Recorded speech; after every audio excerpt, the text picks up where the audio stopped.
Yeah, yeah, yeah, yeah.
All right, all right, all right.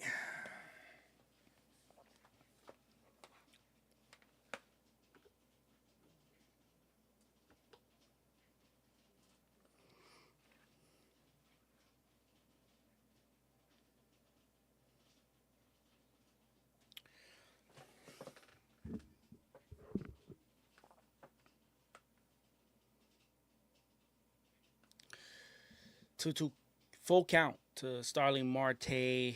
We're live. We're live. It's been a while since we've been here, but we back. We back on the streams. Friday night baseball, baby.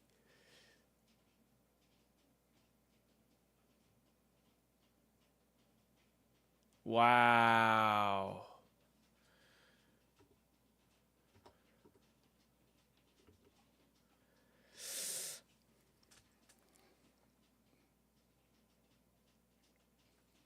Marte gets thrown out. Marte gets thrown out at first on a play that I wouldn't think he would get thrown out, but nonetheless, thrown out at first is Starling Marte.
What's up? What's up? What's up? It's Friday night. Hopefully, everybody's having a good Friday night.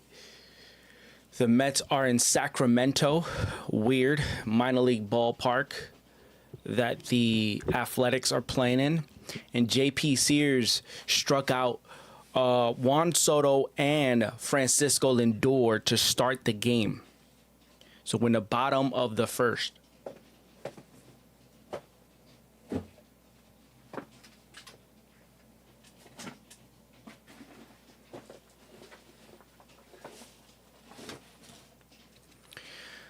So if anybody have any questions, don't forget, drop them in the comment section. Let's talk about the Mets. Let's talk about baseball. So drop all your questions in the comment section.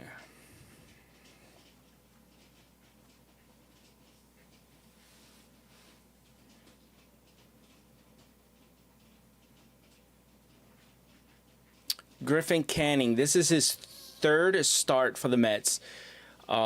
His first two starts have been good, been great. I mean, you couldn't ask for anything more from Griffin Canning in the starts that he's given the Mets. Don't think he has a win just yet, but I mean, before the season started and during the offseason, when the Mets weren't signing any of the big name pitchers like, Blake Snell and Corbin Burns, Max Fried. There's so many big name frontline starters that were available, and the Mets didn't bite on any one of them. They were just squared focus on Juan Soto and Pete Alonso. And everybody was just, why is it like this? Why they're not investing more? Why they're not investing in that rotation? And then when they made these smaller signings, right, to count to Butler, and yeah, so everybody was like, the Mets are bargain bin hunting for these starting pitchers, and I didn't agree with that sentiment. Oh. That should have been a strike. I didn't agree with that sentiment. I felt like that was a little bit unfair considering what the team did last season with what they had available to them. So the simple fact struck him out. So the simple fact that, people weren't giving the Mets the benefit of the doubt, considering what they were able to do with the likes of Luis Severino and Quintana, and what they did with Sean Manaea last season, I felt like it was a little bit unfair for the Mets to get that kind of criticism. So when you see what they're doing now, they have the second best starting rotation, and that's just going to fluctuate. Not just starting rotation, but overall team ERA is top two. The San Francisco Giants kind of been flip-flopping with them, but I mean, if you would tell me that the Mets are going to be number one in overall team ERA, and that's bullpen and starting pitching, I would have called you a liar to your face. But the fact that they're doing it, the fact that they're out here getting it done, you got to give them that respect. They deserve that credit.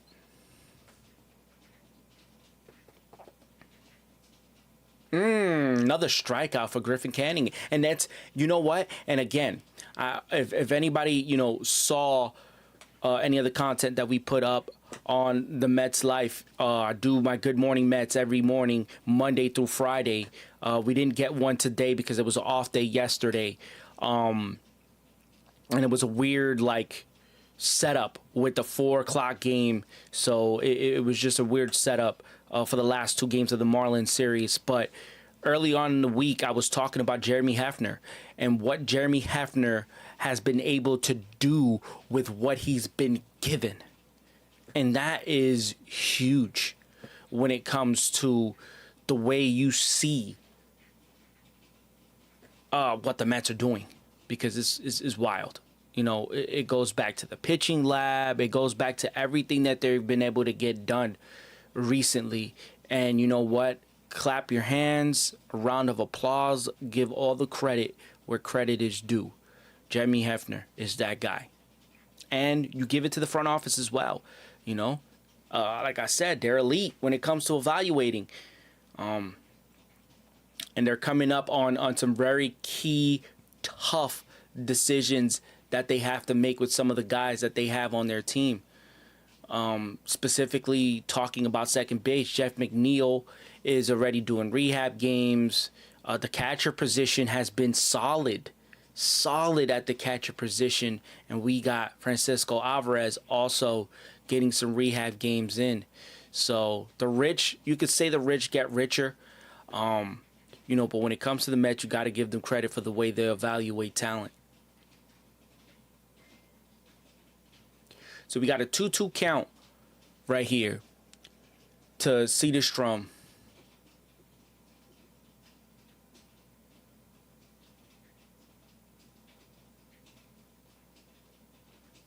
One, two, three inning.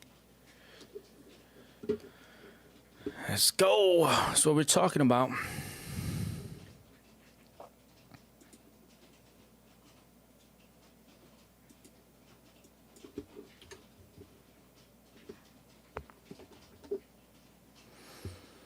So we go on top of the second here.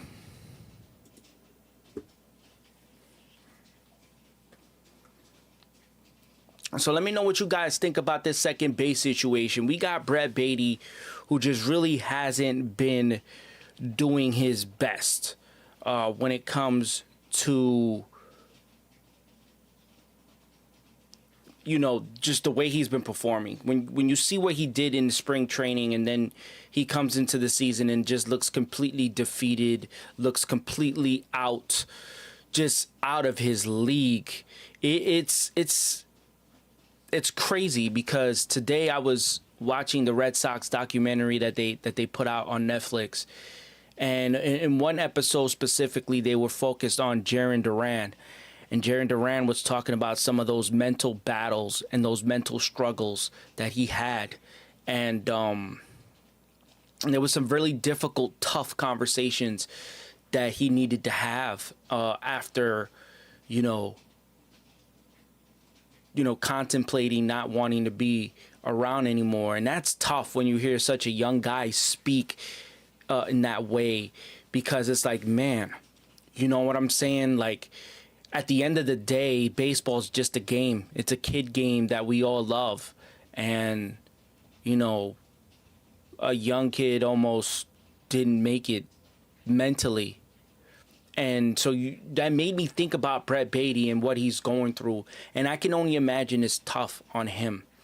When you see the success that Mark Vientos had, and, a player like Brett, I'm pretty sure believes that he has every bit of the talent that's necessary to be successful in the major leagues.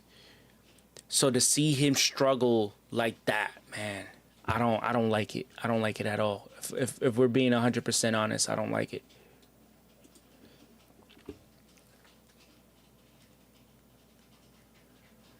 All right.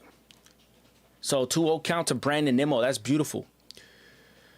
And then Luis Angel Acuna, who's getting the starts now. You know, it hasn't been as bad as Brett, but he hasn't hit either. Oh, that one's hit way out of here. Gone, baby. 1-0 Brandon Nimmo. What's up? What are we talking about here? Brandon Nimmo, man. Brandon Nimmo. That's what I'm talking about. The Mets up on this game, man. Brandon Nimmo. My goodness. I mean, I know they playing in a minor league ballpark, but that's crazy work when you think about it. Yeah, that's, you know.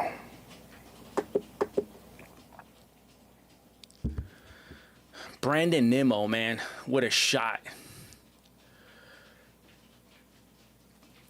But yeah, man, it goes back to that conversation with these young kids, and you just hope that, you know, hopefully at some point in time they can figure it out, because I want to see them succeed here. So, but let me know what y'all think about these minor league ballparks, right? We got the Tampa Bay Rays who are playing in the Yankees minor league ballpark in Tampa because their roof was destroyed during the hurricane. And then you have these Athletics who are playing in a minor league ballpark because they left Oakland. They're no longer in Oakland.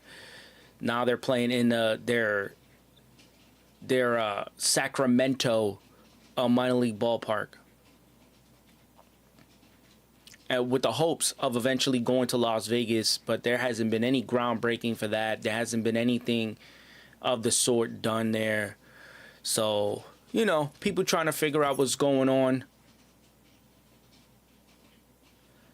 Vientos ties up the count. 2-2 count for Mark Vientos, with Brandon Nimmo going deep off the lefty is a good sign. Great sign for Brandon Nimmo. I believe that's his second home run of the season for Brandon, and Vientos strikes out. So Brandon Nimmo, man, breaking the seal open for the New York Mets, that's a fantastic thing. So, yeah, man.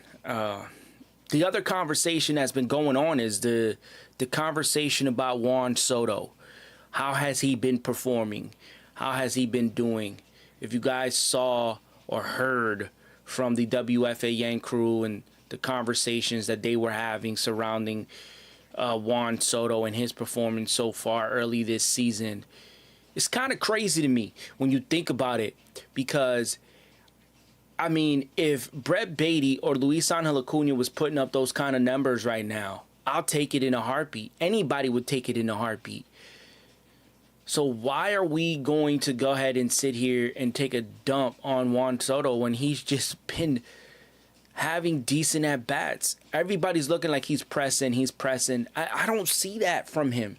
He's just taking the simple, easy route to the at-bats right now, trying to figure it out, right? It reminds me of UFC fights back in the day when my main man, George Rush St. Pierre, when he used to get in the octagon and he used to fight, and people used to get upset. This was, towards the end of his magical run. And, there goes Acuna off the wall. That's going to be a double for Luis Angel Acuna. That's what I'm talking about, baby. Double for the kid, man. Love that. Love that for the young guy.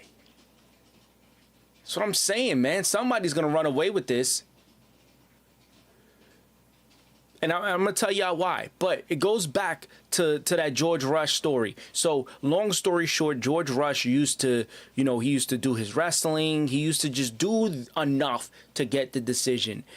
This was later on in his magical run, and people used to get upset. People would be mad, like, yo, why he's not doing, why he's not getting knockouts, why he's not submitting people.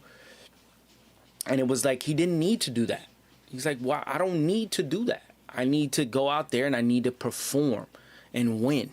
The point is to win and retain my championship. So for these young guys, I mean, for Juan Soto, it's he's doing that. He's doing enough to just pass the baton, get it to Pete Alonso, and oh, fair ball for Luis Torrens, and that'll drive in another run for the Mets. Luis Torrens. So Torrens switched bases with Luis Angel Acuna after a double. Like I said, the catching has been solid, man. Catching has been solid. So it goes back to the conversation I was having about Juan Soto and Pete Alonso. I mean, and Aaron Judge, and how Juan Soto and the way he performed allowed Aaron Judge to just let loose and not give an absolute F about anything. Anything. Oh, Jose Siri trying to go deep. So, and then, so when you look at it now, right, you see how Pete is playing free and loose and relaxed and calm. It's something to the effect of, hey, things are gonna happen, right? And it's starting to show. It's starting to prove, like, hey, wait, maybe there was a little something to Juan Soto being there with the Yankees, other than just, oh, it's Aaron Judge helping Juan Soto get good at bats. I felt like it was the other way around, and you're starting to see that with Pete Alonso. Another base hit today.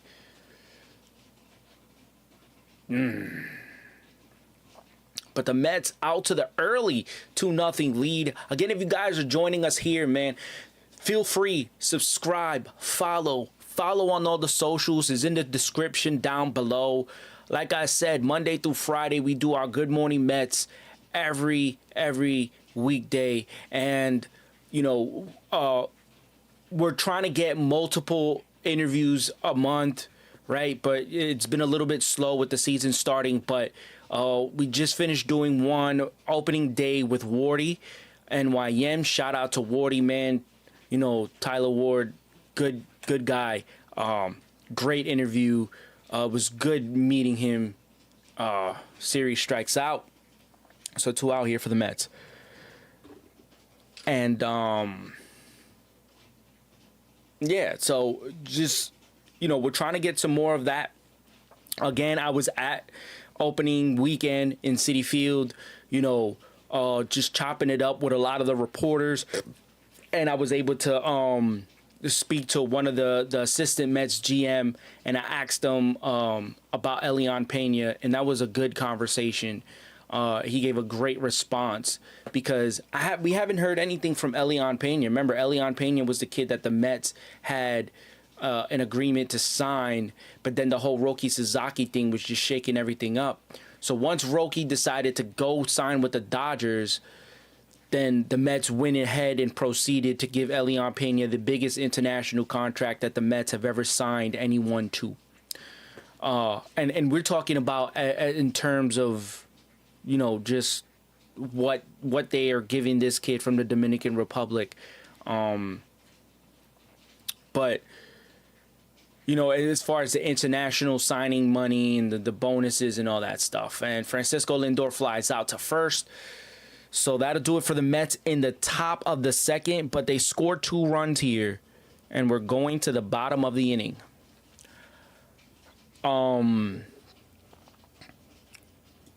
So it,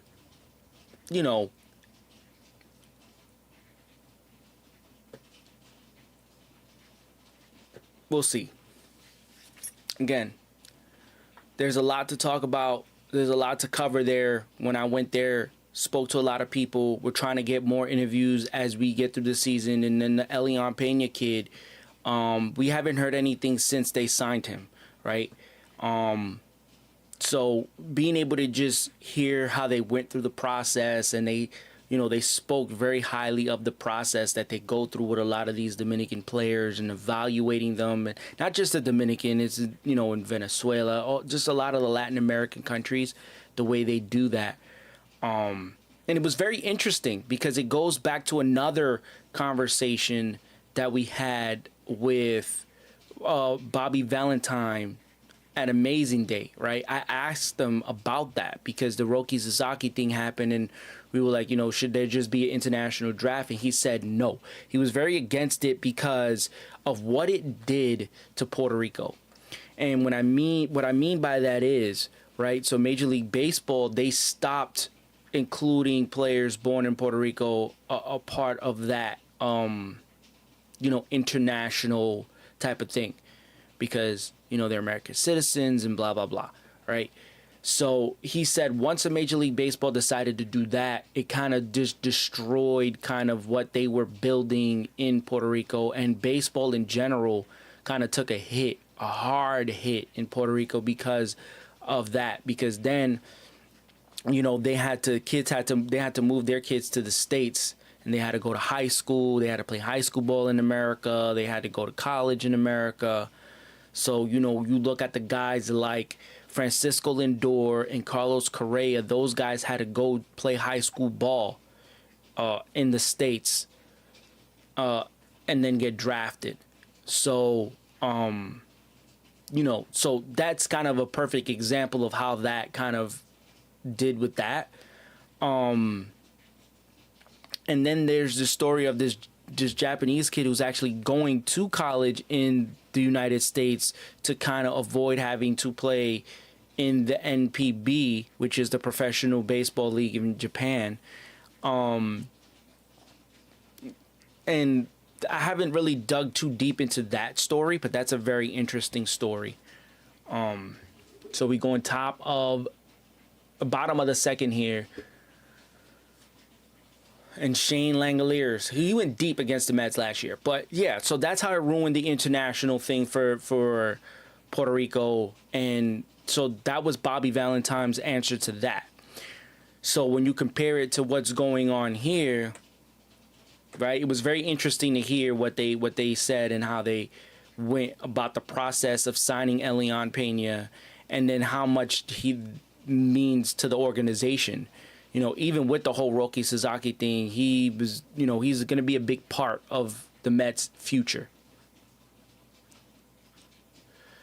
3-1 count to Shane Langeliers. So, yeah, man. But I'm enjoying this very, low key, not really, people were not really expecting the Mets to be as competitive as they are now. And I'm talking about on a pitching standpoint, as the A's have their first base runner, as Langeliers draws a walk. So heading into the season, yes, offensively, people felt like the Mets had what it takes to compete for a wild card spot. But whether they have what it takes to win a division, but my answer to that was, that's a ground ball through the hole. Oh.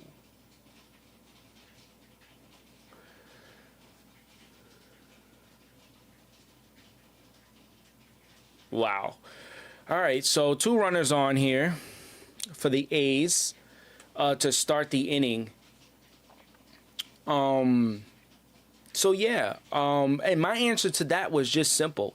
It was, listen, I'm not going to say I don't care, but if the last couple of seasons have showed us anything, it's shown us that Major League Baseball doesn't need someone to win a division to get to a World Series. We saw that with the Diamondbacks. We saw that with the Phillies.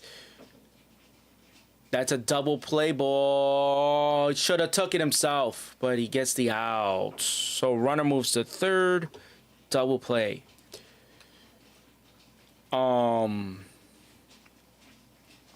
Yeah.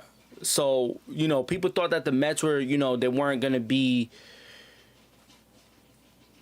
pretty much where they are now, right? And to say where they are now is really nothing because, again, if last year showed us anything, the Mets started 0-5, went on a little run, and then things just started falling apart until they turned it around. So,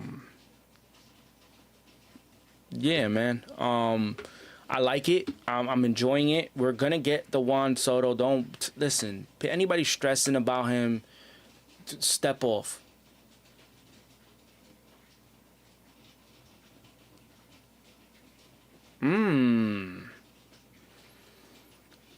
So yeah.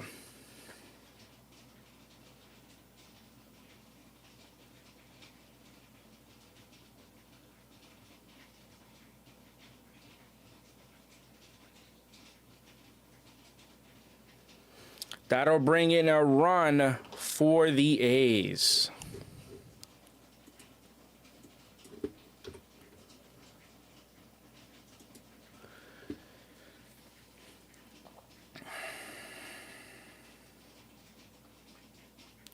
Yeah, man. So, and that was Miguel Andujar getting that hit. Remember when Miguel Andujar was with the Yankees? Not gonna talk too much about the Yankees, but kind of goes to show you sometimes when you hold on to somebody for too long, things just don't work out for you. It's another hit. So Canning getting hit hard here in this inning. Still 2 outs, but he's getting hit a little bit hard here. And that's another one. Gio Urshela. 2 Yankees, former Yankees. It's weird because considering their need for a third baseman, I mean, these guys were readily available. Now they're playing for, the Athletics in Sacramento in a minor league ballpark.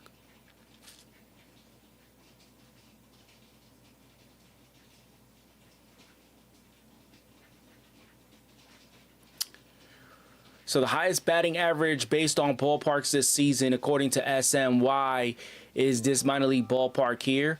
281 is the average. Number 2 is Fenway, then Oriole Park at Camden Yards, followed by Coors Field, and then Truist. Weird. Truist, the Coors Field is not number 1, but, it's a minor league ballpark, so.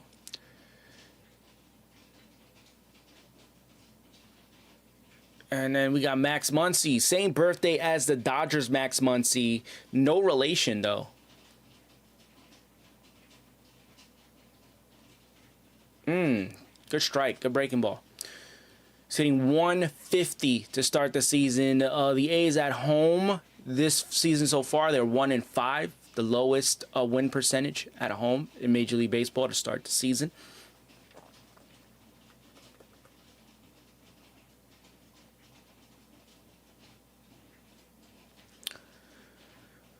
So yeah, man, there was a lot of talk about even Francisco Lindor and his start and what that looks like and what that was all about. But hey,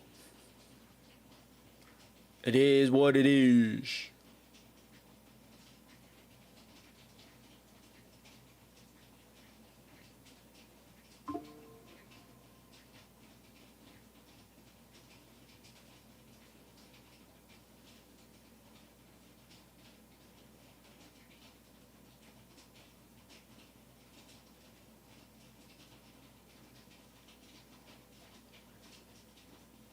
Oh, wow. Brandon Nimmo with a circus catch to make the play. That one was an adventure.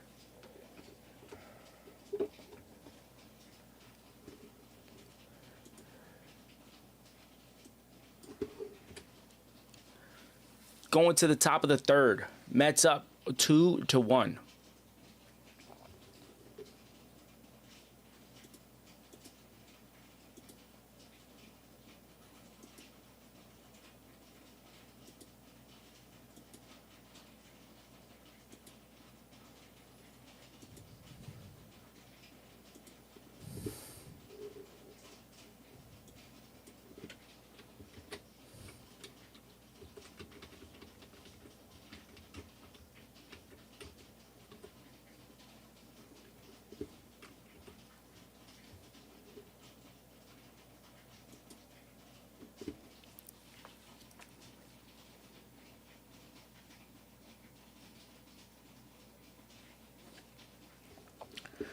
Yeah, man. So Francisco Lindor, man, there was a lot of talk about his start, and he's since he's been a Met, the start of the season just hasn't been his best results. But this year, man, I don't know if it's the torpedo bats or not, whatever. I mean, he's 0 for 2 to start this game. So, but Francisco Lindor, man, he's the man. In my opinion, he needs to be captain. If you guys tuned into that Wardy episode, we talked about that. And so we'll see what they do as far as that's concerned. But at some point, they're going to have to make that decision because I truly think that Francisco Lindor needs that designation. So.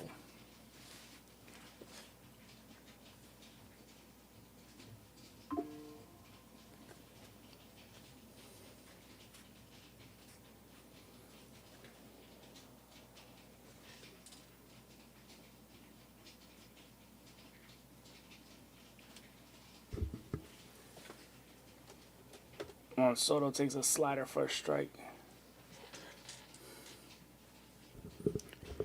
All right, so in Soto's first at bat, he struck out.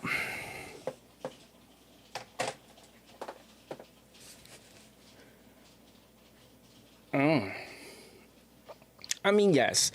I mean, I'm not gonna sit here and say that his at bats have looked like the absolute, oh man, he's looking like, postseason Juan Soto at the end of the year, even though he goes in.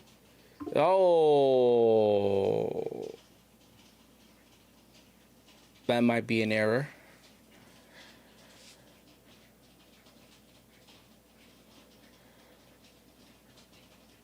Well, Mets got a runner on. They take it any way they can get it, right?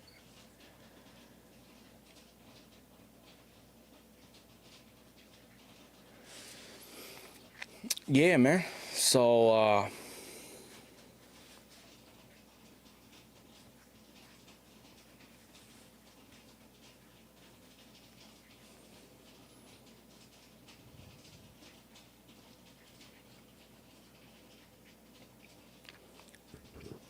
right, so Pete Alonso up 349 this season, 3 home runs, 15 RBIs.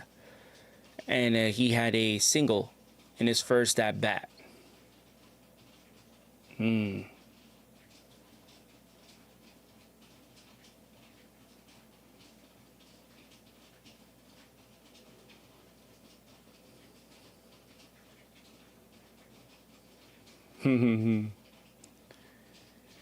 right, here goes Pete, 2-0 count. And again, it goes to what I was saying as Pete Alonso gets hit by the pitch. He's having better at bats when he knows that he got someone like Juan Soto up there, and then with Juan Soto on, guys ain't gonna want to throw Pete Alonso anything funny.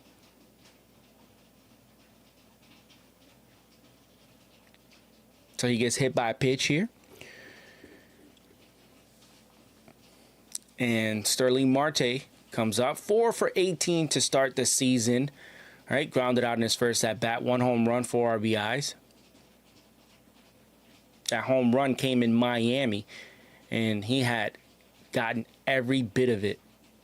Oh, try to go deep there, swing and miss. So yeah, man, Sterling Marte. I like this little role for him. I understand he's someone who loves to play the outfield, but right now that option just isn't there for him, right? And the Mets need his bat more than they need his glove. So I think it's important to get him as many at bats as you can, right? They don't have a regular DH.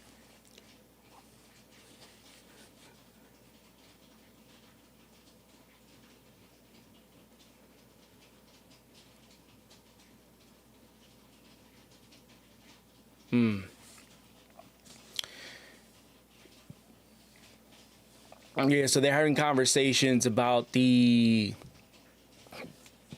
setup in Sacramento, where the clubhouse is all the way behind the center field wall fence, and so can't go into the batting cages in between at bats if you're a DH.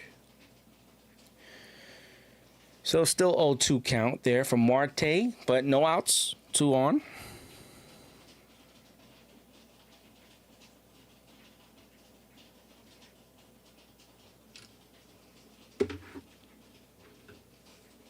Wait, Palante does what? Cardinals win, Phillies lose. I'll take that. Another hit by pitch. Nope. I thought Marte got hit by a pitch. Yeah, man. That's good. That's good. That's good when that happens.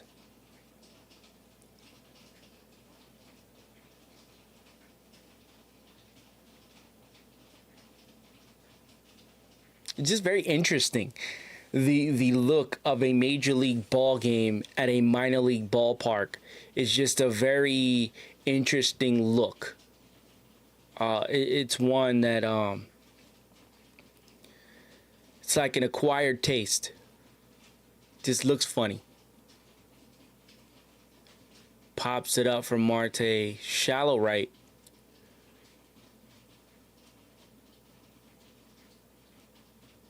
Seems like the wind is driving that ball a little bit. I don't know how much wind is out there in California. Cardinals won that game 2-0. The Nationals, man. The Nationals. James Wood, his fifth home run. He hit that one in the ninth. And then the Braves lose again. The Atlanta Braves are currently 2-10 to start the season. I really would like to know what the pulse is for the fan base of the Atlanta Braves, right? Because it isn't the pitching per se that's been hurting them. It's a lot more the hitting. But I mean, I don't know. It's very, very weird what's going on with Atlanta and their inability right now to win ball games. And they're not going to fire their... I mean, they don't... I doubt that. I mean... Doubt that. But they started the year 0-7? So...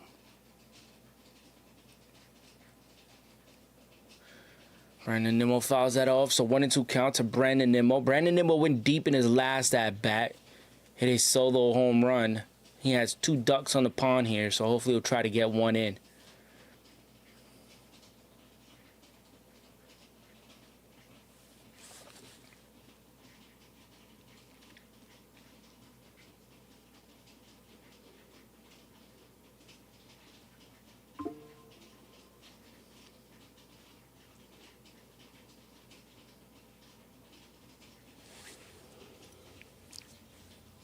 Yes, sir. Yes, sir.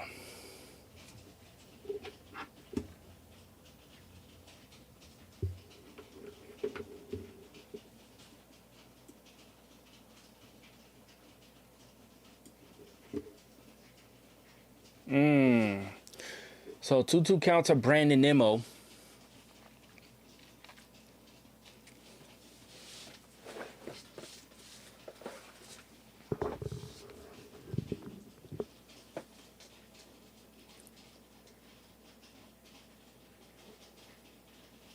Mm. 3-2 count. Brandon Nimmo strikes out.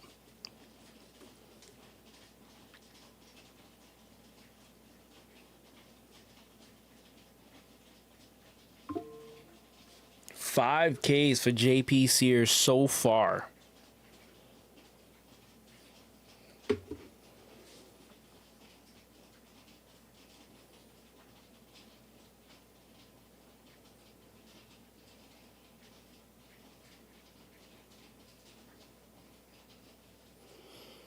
All right, so again, the Mets have also, one of their big struggles this season so far has been the runners in scoring position. They haven't come through with runners in scoring position.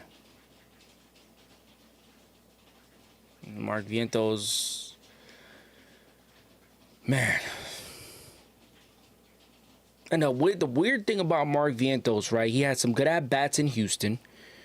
The first game in Miami had some strong at-bats there. And then it was that game where he made those errors and he started getting in his head. I don't know what pressure he has on him or that he's putting on himself, because truly speaking, the team has been winning. So I don't know what amount of pressure he needs to put on himself to make it worse. But we'll see, man. We'll see how this turns up. I really think he's gonna have a good series here, but he struck out in his first at bat. So let's see how this turns around.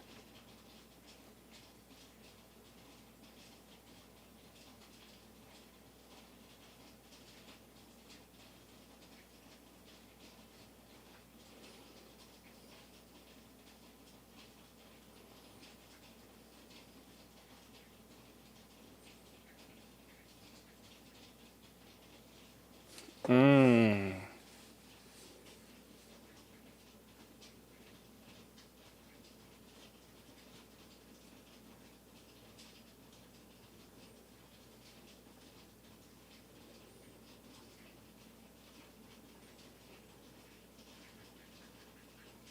Hmm. All right.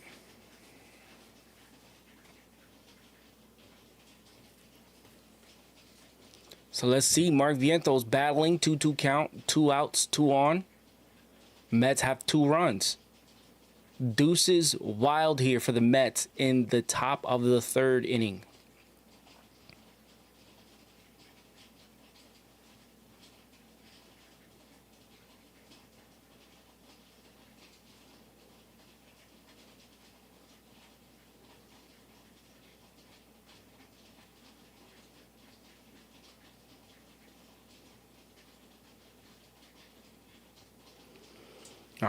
All right, battling in. There we go, 3-2 count. Like I said, right? There you go, Gary. Like I said, man, his at bats aren't the worst. Do they need to be better? Of course.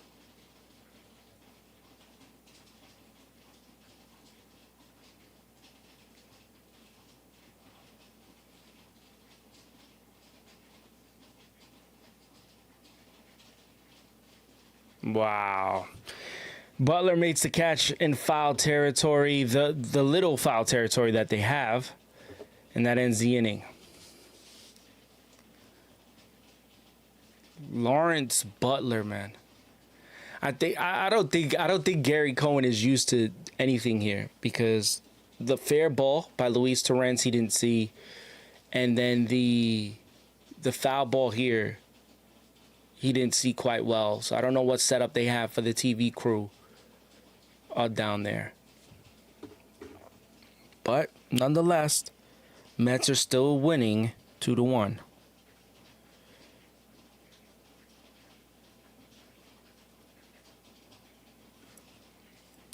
Score around Major League Baseball. Take a look at some of the scores that we have going on here.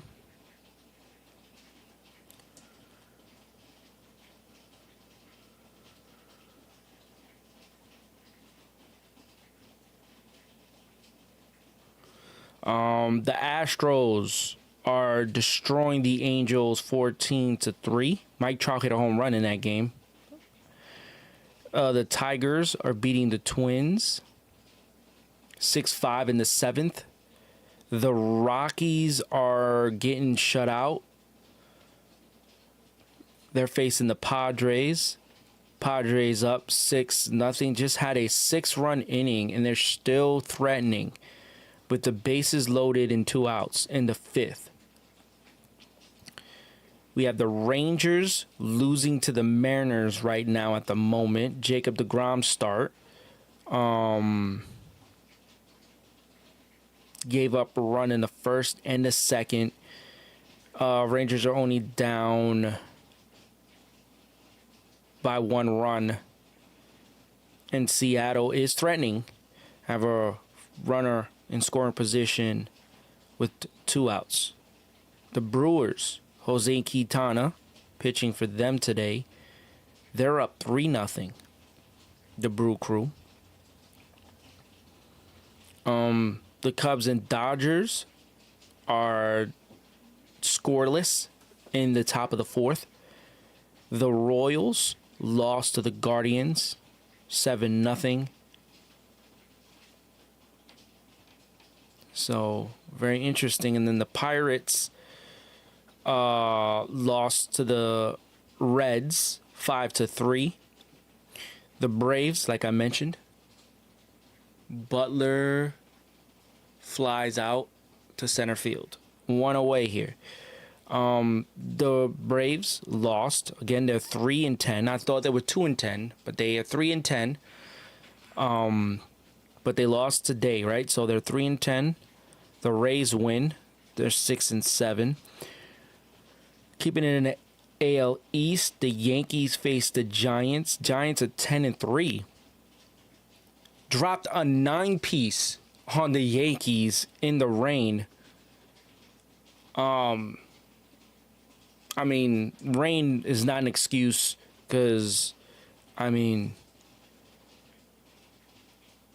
Yankees should have realized that and just canceled it, set up a doubleheader if they felt like their hitters weren't going to hit or their pitchers weren't going to pitch. But they dropped that game, so they're 7-6. Giants move up to 10-3.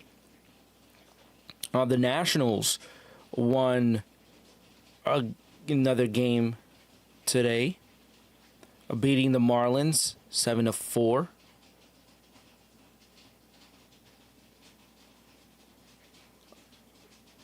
Canning falls to 3-0 to Brent Rooker. Brent Rooker's probably one of their better hitters in the A's lineup. Brent Rooker signed a contract extension. I think he hit like about 30-something bombs last year. The White Sox took out the Red Sox, a battle of the Sox, to move to 10-3 on the year. Red Sox go under 500, move to 7-8.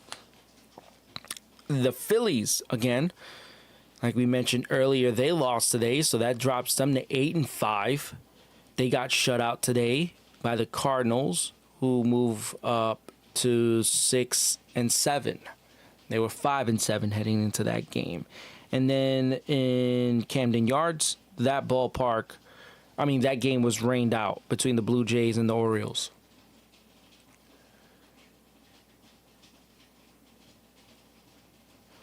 And the Blue Jays, who, again, got swept by the Mets, went to Fenway, took 2 of 3, and they got rained out today. So give the Mets credit, man. Give the Mets credit for the way they've been playing, the way they've been, putting the work in. Again, I just want to keep everybody updated with what we're doing. This is Friday Night Baseball here on YouTube, on the Mets Life YouTube channel. We're going to be getting in Friday night games as much as we can. We'll be back here next Friday. The Mets will be at home facing the Cardinals. I will be covering some of that series as well. I'll be doing the Thursday and Saturday game. But, yeah.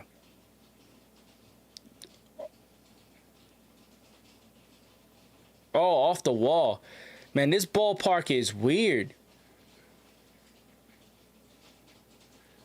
Ooh, Sirio was got it there too. Triple for Rooker.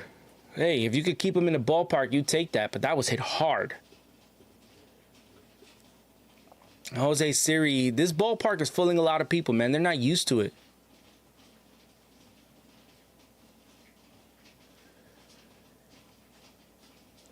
Look at that. I almost hit him right in the face. It went off the top of the wall. It almost hit him in the face.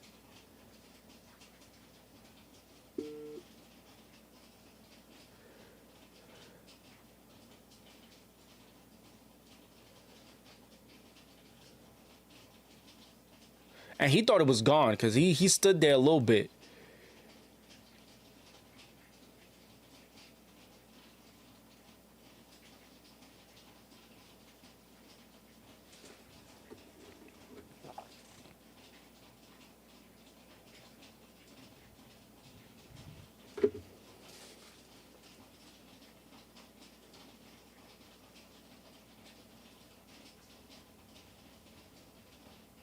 Yeah, P gets the out at home. The runner is safe at first, but the force out at home keeps it a 2-1 ball game. Pete Alonso heads up play, man. Listen, Pete Alonso deserves some apologies. I wasn't talking garbage about Pete at all. I just felt like if his decision was to move on, then I felt like the Mets would figure out a way to survive that. And but the entire time I said, man, I really think he's gonna come back. I think he should come back. But you had to start looking at other possibilities, especially when reports were out there that he was moving on. But I truly think an extension gets done.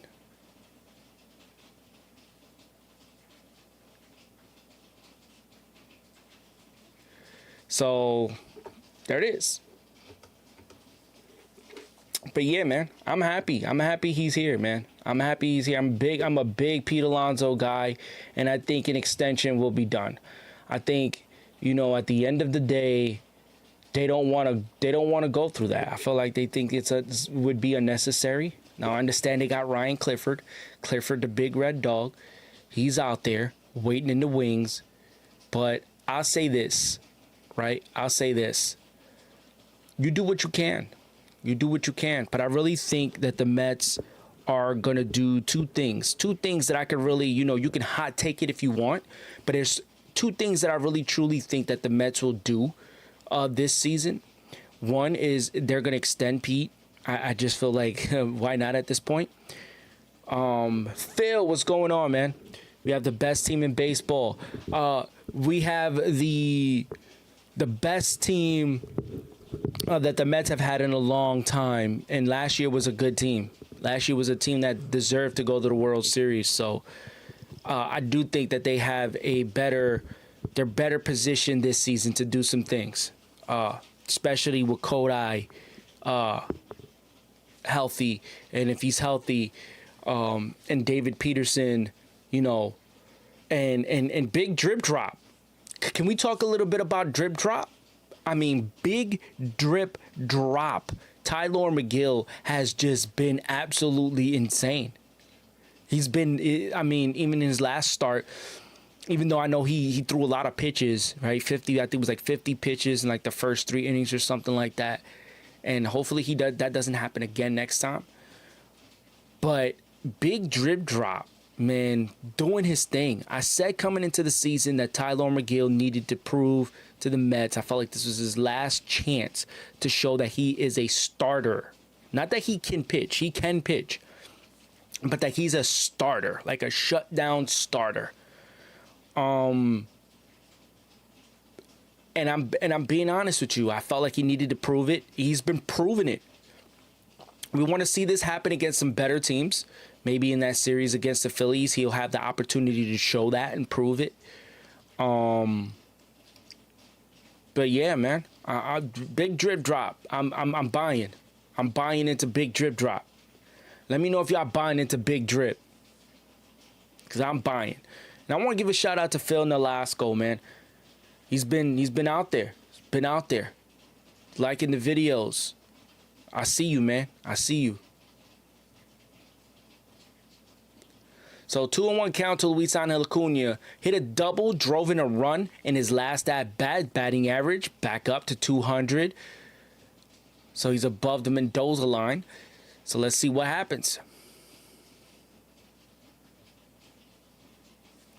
All right, 3-1 count for Luis Angel Acuna. If you guys haven't noticed, I'm rocking the brand new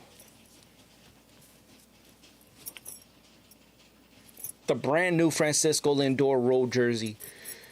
Had to get that.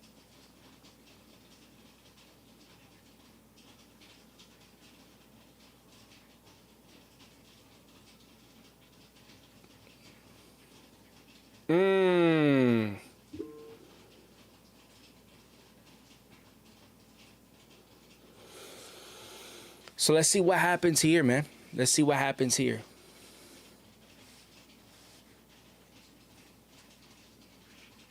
Right? The Mets got to handle business, much like they did last year.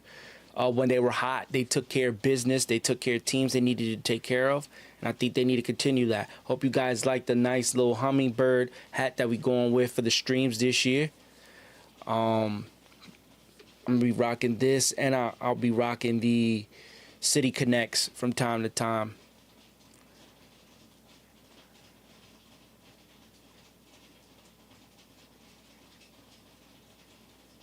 Another foul. That's good, man. He's staying in this at bat.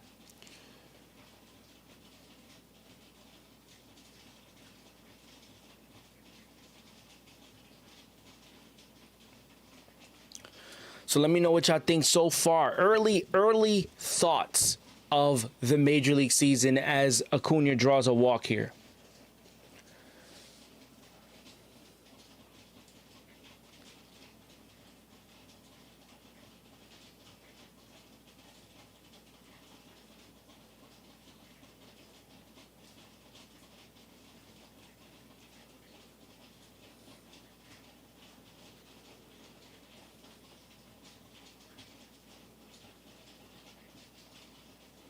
So Torrens is in here.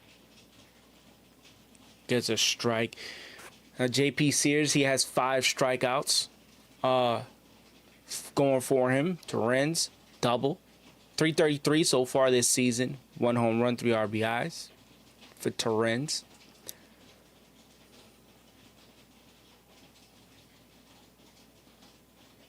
Acuna. Save. Good job for Acuna. Let's see if they'll check that out. But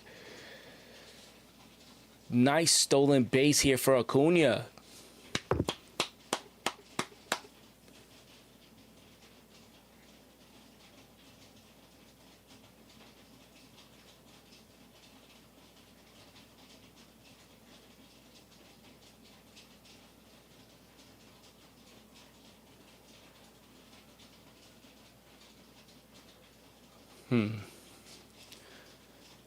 So maybe they should, what they should do is give them MMA type gloves where they could at least keep their hand, where they could open and close it and keep a grip, like a hand grip, but they could protect their fingers and their thumbs.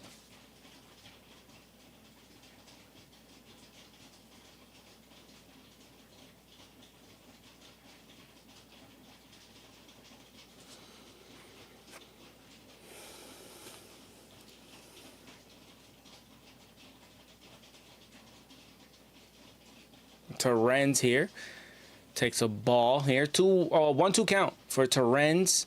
Mets are up 2-1.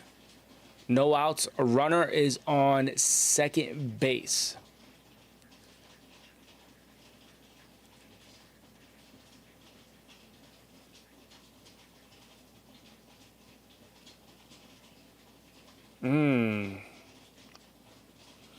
We'll see. We'll see what this team will do right now.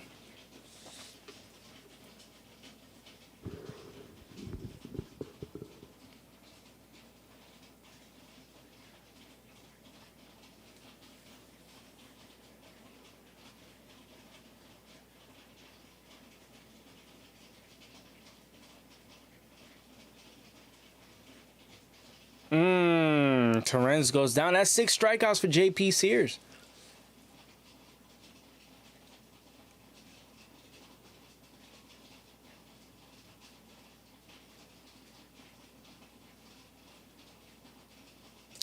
All right, so we have 1 down here, and we still have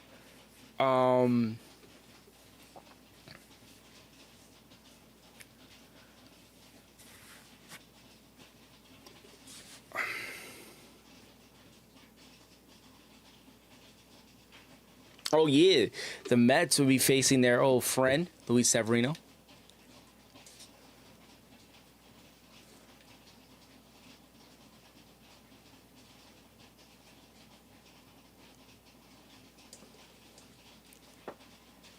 And listen, that's the reason why the Mets are confident in their pitching lab, man. A lot of teams in Major League Baseball have their own kind of version of a pitching lab, right? But their combination of pitching lab and what they're doing to keep pitchers healthy and the program that they're running with the pitchers, Gotta give them credit for making that turnaround. That in itself is a turnaround for the New York Mets, because you'll remember there was a time where the Mets just couldn't keep their pitchers healthy, right? We had a lot, from that 2015 team. We had the Noah Syndergaards, we had the Jacob deGroms, we had all those guys, and they were only took one turn. Zach Wheeler, Jacob deGrom, Matt Harvey, Noah Syndergaard, Steven Matz, all took a turn in the rotation once in their career, one time. And to me, being honest right now, that is tragic in itself, that they only got one turn around. Like, they didn't have a consistent run with those guys. Because if they had a good, nice, consistent run, and for the most part they did towards the end of 2015, like, that's why they went to the World Series. It was because they were all there, except Zach Wheeler, who had the Tommy John surgery. But, I mean, listen, man. Oh, Jose Siri gets struck out. That's 7. 7 strikeouts. So I find it very, just in itself, very, very, good on the Mets side of things, that they, did whatever they can, whatever they're doing. Now, that's not to say, like, Sean Manaea is hurt now. Kodai Senga got hurt last year. So it's not to say everything is all good in the world. Things happen, right? When they had DeGrom and they had Max Scherzer, they really didn't, they had that run at the end of the year and that didn't work. So, but it's last season, something turned for them in that. So I give them that kind of credit. So we'll see what happens. But I give them credit, though. Give them credit for the way they just turning things around.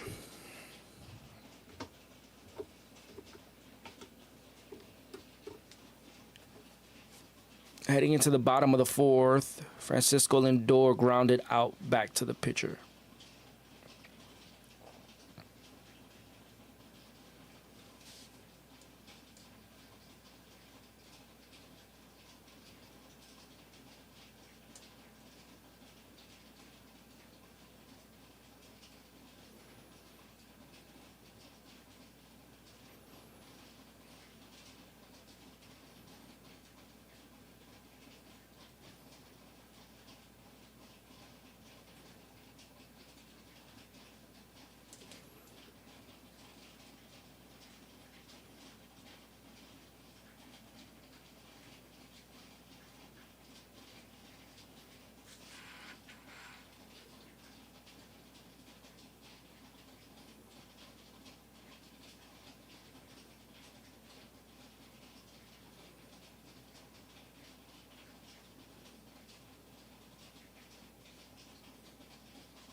All right, so bottom of the 4th inning, Mets are still up 2-1 against the I'm about to call them Oakland, against the Athletics.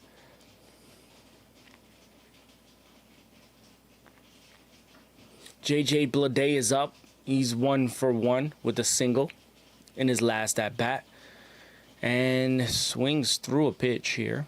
1-1 count.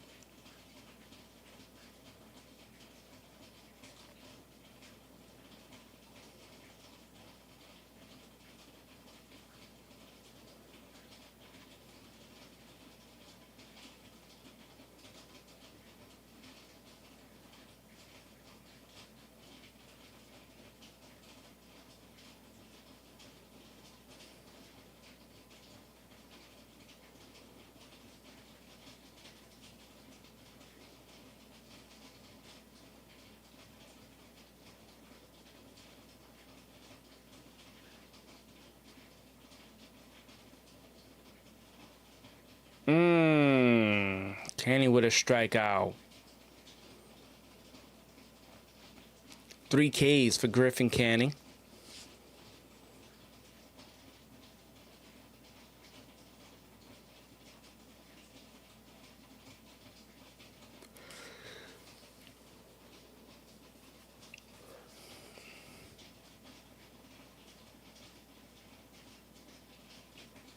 It's weird when I look at the Athletics. It's weird, right? Because they had runs where they've been in the postseason, right? They were in the postseason in 2020.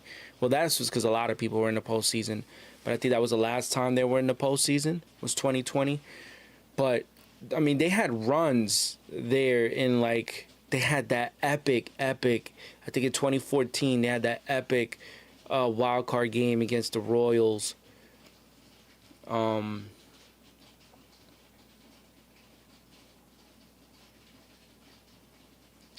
And then there's they've had runs in between.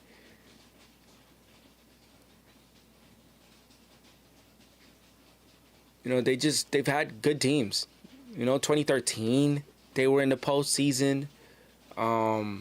They faced Detroit in 2013 before Detroit got taken out by the Red Sox. I mean, they've just been this team that sometimes they find ways to make it to the postseason. Lindor throws them out, 2 down. Yeah, so the A's, man, they find ways.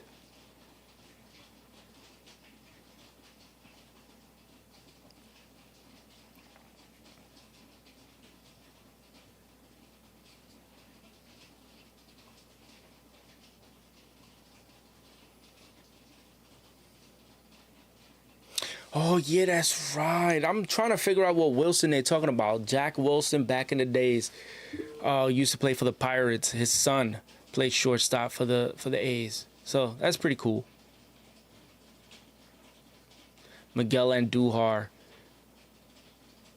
And this whole entire series, anytime I see Andujar or I see Urshela, it's like dogs. Never mind. We're not talking about them.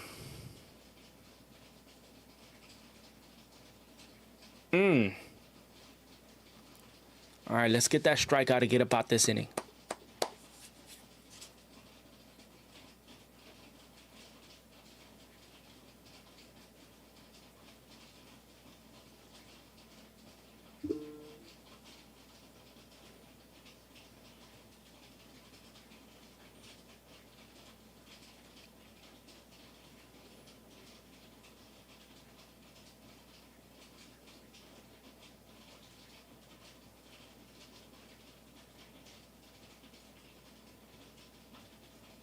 There's Acuna, puts it away. So we're going into the 5th inning here.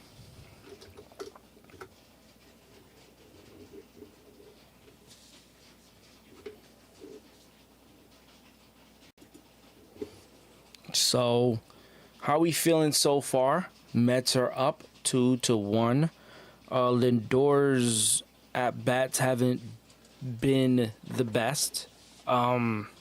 Soto, I think, reached on an error. I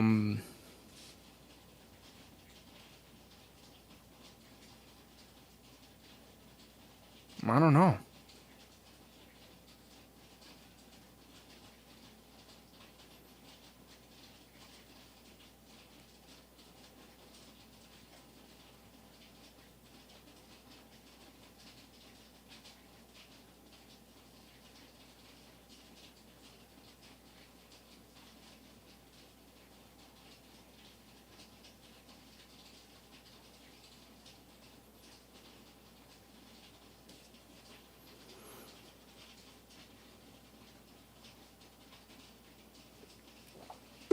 Well, again, this goes back to the conversation, right? About second base. We were talking about second base earlier.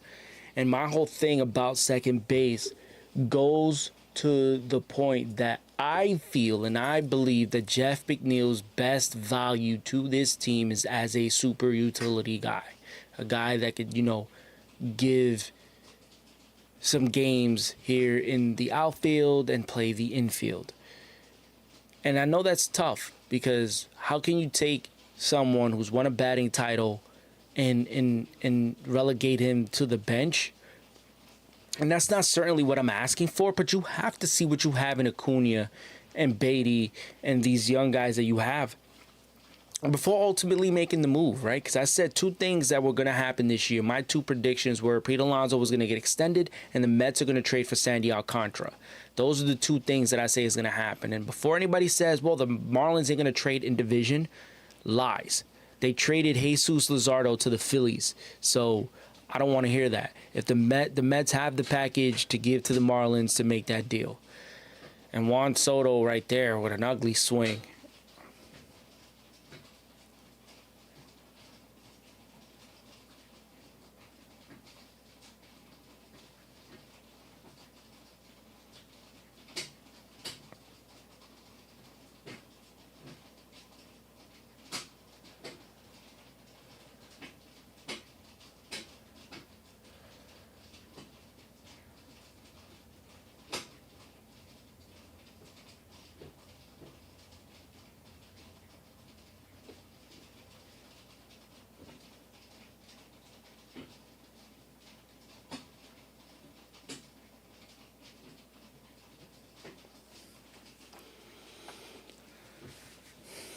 So, pitch number 89 for JP Sears. 1-2 count to Juan Soto here.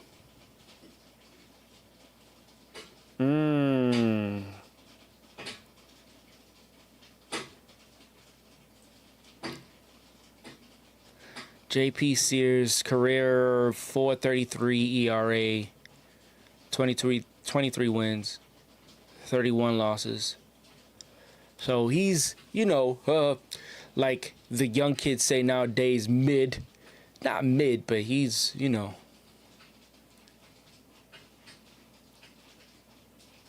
he's just the middle of the pack. When I say mid, is not mid like he's trash, or just middle of the pack. I mean, he has 7 strikeouts tonight. And almost had one more there against Juan Soto. But yeah, middle of the pack kind of guy. He'll go in the middle of a rotation or back end.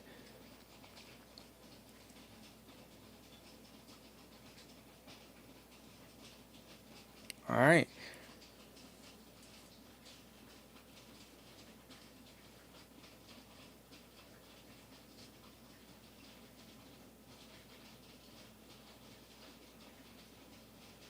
Needs more minor league at bats.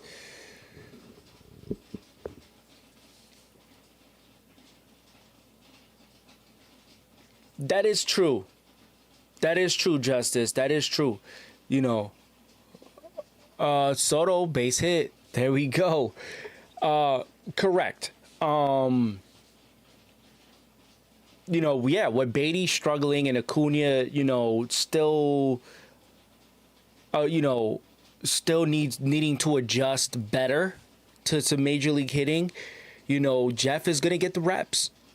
So I do agree in that sense that that's their best option right now at second base if and when he does come back. Though I do think they need to see what they have in Acuna and or Beatty, because those are the guys that are going to be on their way out if and when the Mets decide to make that trade for Sandy Alcantara, which I just think is going to happen. I mean, hot take, but that's what I think is going to happen. I think they have to see what they have in these guys. So that's the reason why they're going with them now. Because you have to see, right? It's sort of like cross town. They need to do the same, but let's see what happens, right? Let's see what happens with the second base. So far, Acuna has a double and an RBI today. So he's done more than he's done since last season, and that's the thing. That's the thing about Acuna, right? For me, Acuna passed the eye test last season. Now, I understand it's a very small sample size, but there are other factors in what Acuna did last season, right? It's the time that he came in, when he played, what he did, when he played, and who he took over for, right? So Lindor got hurt his back, and the Mets needed to call somebody up to play shortstop, and that's who they called up to play shortstop. And, for the 10 or plus days that he was there playing and starting, right, until Lindor came back in Milwaukee, Acuna was the man. They had the whole Acuna Matata thing going on, in Citi Field with the Lion King, and it was so dope, right, to just see that. But he took the bull by the horns, and he was running with it. And when you see that, it's like, it's hard to sit there and think, when you're facing the Phillies, 7 in 10 of 10 days, and he does what he did, you got to give him an extra look. So that's the reason why Acuna, to me, was the guy that I really was putting all my chips on for that second base spot. As Pete is fighting in this at-bat, 2-2 count to Pete Alonso, run on with no outs. So, but yeah, Justice, I agree.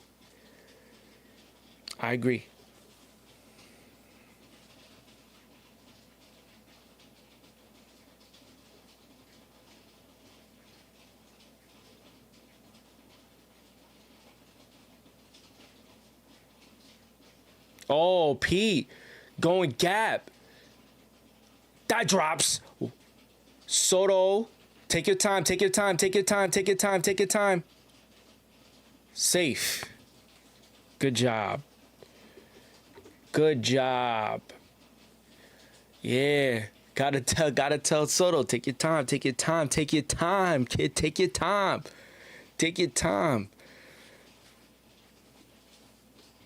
Pete, again, it goes back to what I was saying. Soto put together a great at-bat, and what does that allow Pete Alonso to do? The same. He downloaded the information, went up there, you get what I'm saying? That's what you got to do. That's what you got to do out here, kid. Give Pete Alonso credit.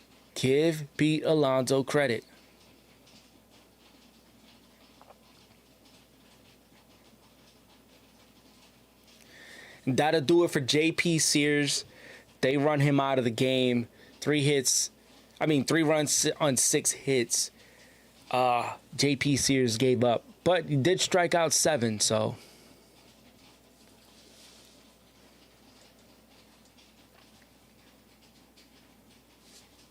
Right, and then you have to also consider, right, since we were on the second base topic, right, because there's so many other factors, right? You got to look at Ronnie Mauricio, who in his cup of tea did decent, even though some people like him more at third than at second.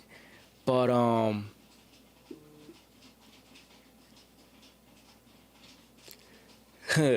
yeah, I get it. Soto too slow to take his time. Yes, he's not as fast as we would like him to be, but I think the reason why I was saying take your time is because I didn't want him. You don't want them hamstrings to get blown out, right? But he scored, so we'll take that. He scored. Run scored, so I'm happy. But I didn't mean like slow down. I just meant like, just get in there. Don't get hurt. That's not what we want, right? But again, let's talk about his at bat, right? Because he's getting paid, right? $2/3 of $1 billion. But look at the at-bats that he's putting up. I know they're not the best, but he's fighting. And again, I'll say, look at his stats. And then let's say if you copy and paste his numbers and put them on a Beatty or put them on a Acuna or put them on anybody on the team outside of Pete Alonso, you're going to take it. The home runs are gonna come, bro. This is April. You get what I mean? Like, I'd rather him, ball's gonna fly when it gets hot. We ain't stressing it. We not stressing it.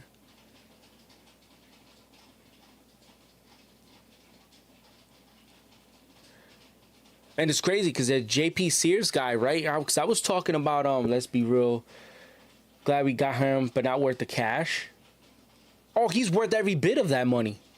I mean, if you look at the run that the Yankees had last season, he's worth every bit of that. Worth every bit of that cash. Every single time he did something good, all anybody ever said was pay that man that money. Pay that man the money. 700, 700, 700, 700. Every single time he did something right, it was 700, 700. And the Mets did it. Now, is it because the Mets did it that it's like whatever? Like, would we be having the same conversation about Juan Soto if he signed that same deal with the Yankees? No, because nobody would have been surprised. It would have been like, all right, the Yankees went out there, they got their guy, right? We saw that they went to the World Series with him. But because the Mets did it, he did it for the money only. I'm not buying that. I'm not buying what you're selling when you say that. He's worth every bit of the cash. And I'll stand on this hill right here. Juan Soto is the best hitter in baseball. Aaron Judge is the best player in baseball, and Shohei Ohtani is the best talent in baseball. I dare anybody to challenge me on those three. It's facts. And when I say Aaron Judge is the best player in baseball,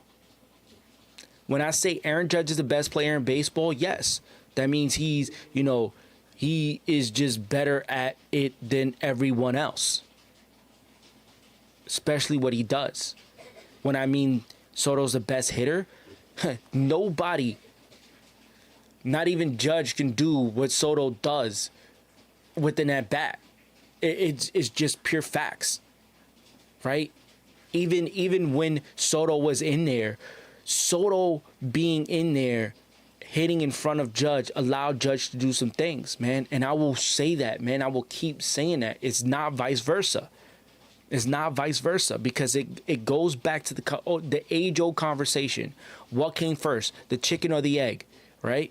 So you tell me which one was the chicken, which one was the egg.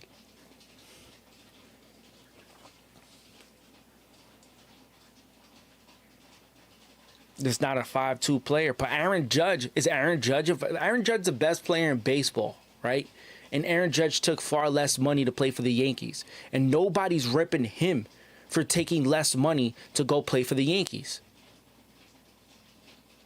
So why does Juan Soto got to get ripped for taking the most money to go play for the Mets? Even if it was that his mom wanted him to play there, it doesn't matter. It doesn't matter who wanted him to play there. That was the decision he made for him and his family. Right? But for anybody to sit there and debate that he is not the best, pure hitter in baseball, I'm sorry. I mean, it's just, I can't. I can't. And yeah, you could say Shohei, you could say Judge, but I already put them in their box, and their box is Aaron Judge is the best player. And Shohei Ohtani, for me, is the best overall talent. A guy that can pitch, a guy that can hit. I mean, you ain't finding nobody in baseball that can do that. That's talent right there. So, at the end of the day, Juan Soto got paid what he wanted to get paid. And the Mets went out there and they got themselves a superstar that they needed. And that's just facts. Juan Soto needed a home, right? And people could say, oh, yeah, he had the Yankees, this and this and that. Listen, just because he was there doesn't mean he wanted to be there forever. And ultimately, the decision came down to what it came down to.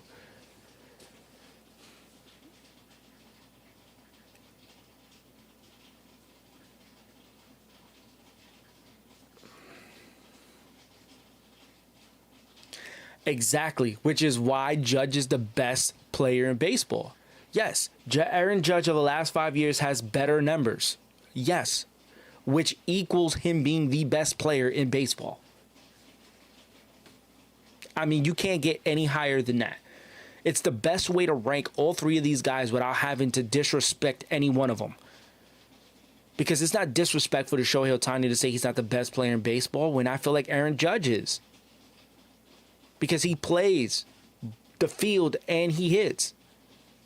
Shohei Ohtani's been relegated to doing one over the last 2.5 seasons.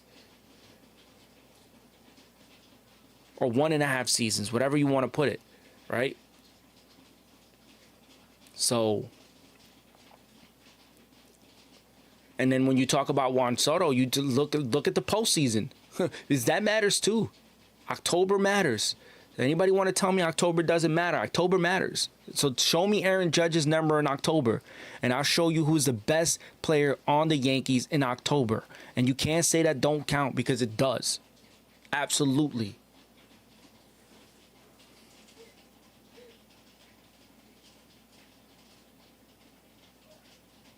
Brandon Nimmo strikes out. They got to bring in that runner.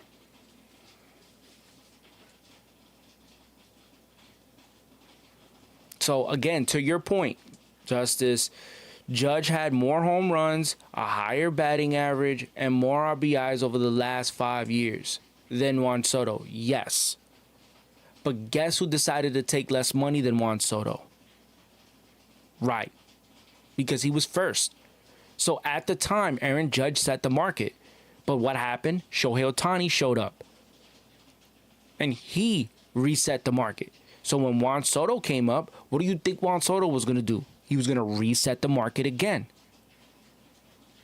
I just don't understand the notion that people saying all of a sudden he's not worth it. Come on, I'm not buying that, dog.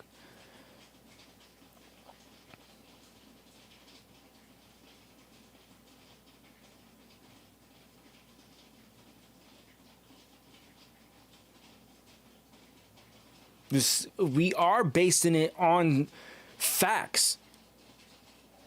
We are basing the conversation on facts. But I'm not going to sit there and say, you know, okay, one is the best. Like, you got to look at the at-bats. You got to look at the at-bats. You got to look at them. You got to look at them. You got to look at them. And in the postseason tells you everything you need to know. They were walking Juan Soto to pitch to Aaron Judge. Even with the numbers that he put up over the last 5 seasons, they did not want to face Juan Soto. They wanted to face Judge. So does that not matter?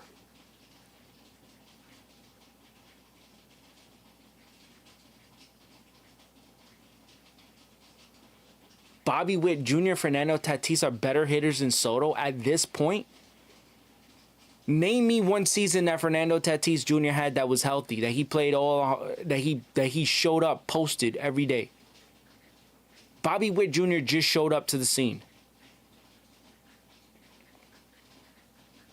So what are we talking about here? Juan Soto's been doing this since he was 19 years old. Dude hit 3 home runs in the World Series. Like, what are we saying here? Like, what are we saying? No. I'm not. We're not going to just disrespect people in that kind of way. I get it. And I'm not saying Aaron Judge is trash. I'm not saying one is better than the other. I hope you truly understand that argument. My argument is not that one is better than the other. My argument is that these are the categories I'm putting them in. Juan Soto's the best hitter, Aaron Judge is the best player, and Shohei's the best talent. And I don't understand how that could sit wrong with anybody. Why does Judge have to be the best hitter and best player? Best player is not good enough?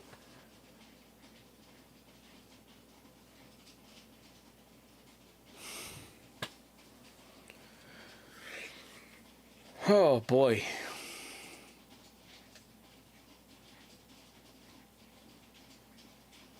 If you're talking straight head-to-head, yes. If you're talking head-to-head, Aaron Judge is the better player. But it's not Juan Soto's fault that Aaron Judge got paid what he got and Soto got paid what he got. right? At the end of the day, if you want to see, because they were both on the same team, who did the Dodgers want to face? Who did the Dodgers not want to face? And that answers your question. Simple as that.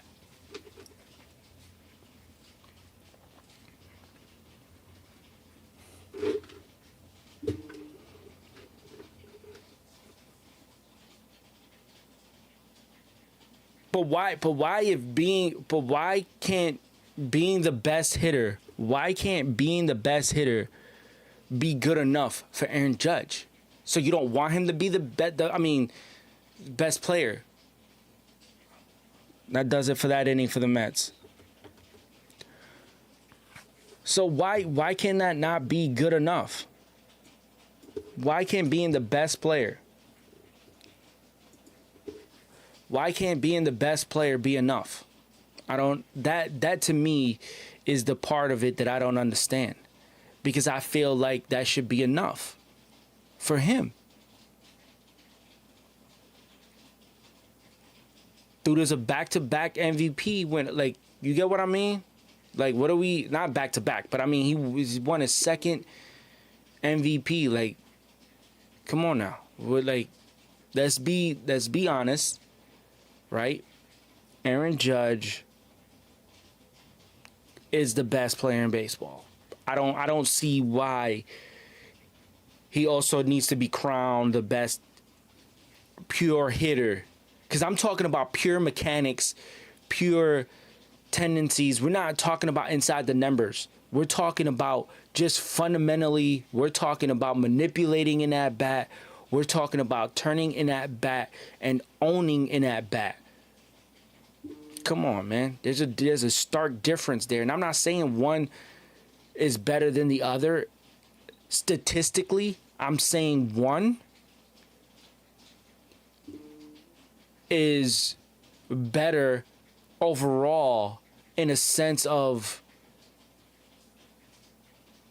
you know, when it counts. I mean, when it counts, look at it. I mean, that's the best way to describe it, when it counts. Right? Game on the line, I'm pretty sure Yankees will want Aaron Judge at bat every single time. Right? But is Aaron Judge going to take the walk every time? Or is he going to try to hit the home run every time? Right? Like, who has more holes in their swing? That's what I'm kind of trying to say. Right? Because we live in a world, we live in an age where everything is on X stats, right? Expected batting average, exit velocities, and all these things. But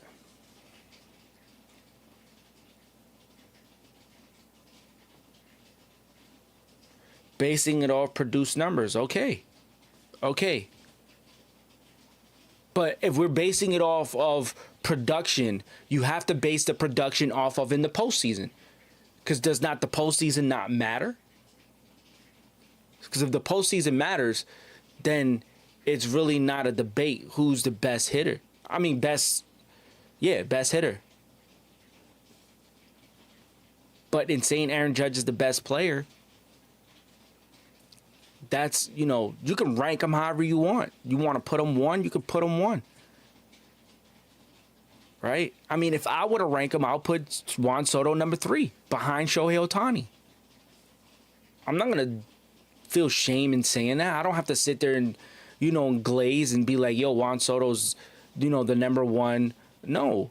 If I'm saying Aaron Judge is the best player in baseball, obviously he ranks number 1. Shohei ranks number 2 because talent-wise, I mean, come on now. Especially if the guy's pitching, you're not competing with that. So that's what I'm basing it off of. I'm basing it off of what my eyes can see. Because sometimes numbers can lie to you. Sometimes they can, right? Don't listen to that Jay-Z stuff. Men lie, women lie, numbers don't. Sometimes numbers can lie to you. Numbers can really lie to you. So what I mean is we going based off of what my eyes can see. Simple as that.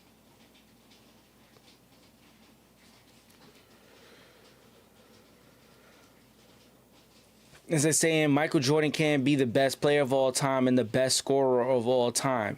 That makes no sense. but he's not the best scorer of all time. You're proving my point.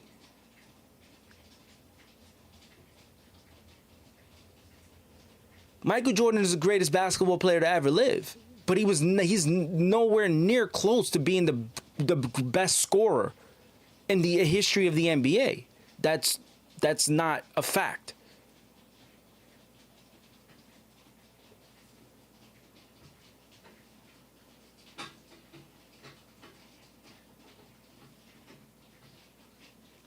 Okay, so if the only thing that matters is production, right? If you're saying the only thing that matters is production, then let's talk about when it counts. In October, who produced more? Aaron Judge or Juan Soto? Since you want to base it off of production. Postseason counts. You can't say the postseason don't count.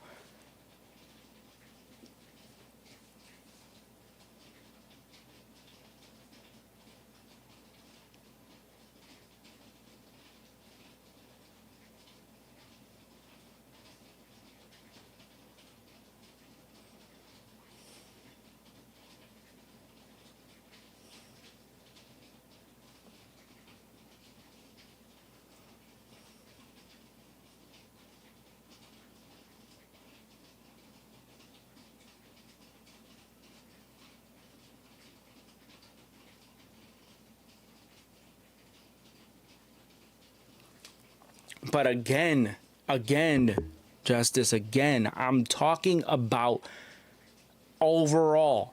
So that means regular season, postseason. Yes, Aaron Judge had a better regular season. That's why he won the MVP. And if I had a vote, he would be the MVP. Still, I'm not debating that. But what I'm saying is, when it mattered the most, when it came down to it, crunch time. Crunch time. What are we saying here? Look at the numbers in October, bro. That tells you the story you need to know. And that goes with the saying that Juan Soto is the best pure hitter in baseball. Period.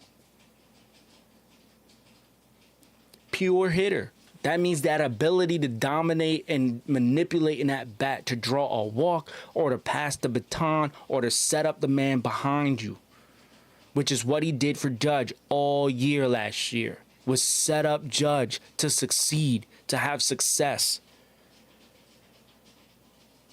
Postseason never matters? What?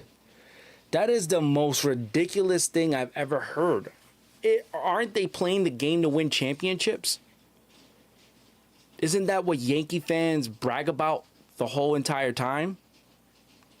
27 championships, 27 championships. Come on, man.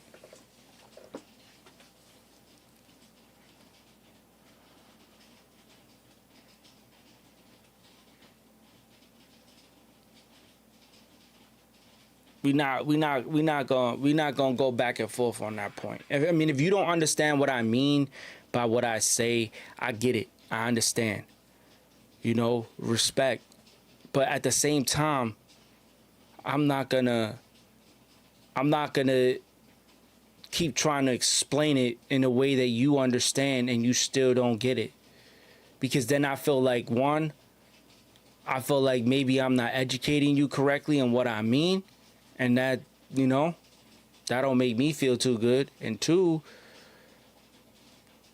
I feel like it speaks for itself. I feel like it should speak for itself.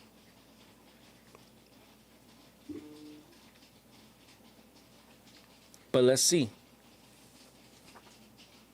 Right now, the A's are threatening. Runners on first and second. Bottom of the fifth with 2 outs, though.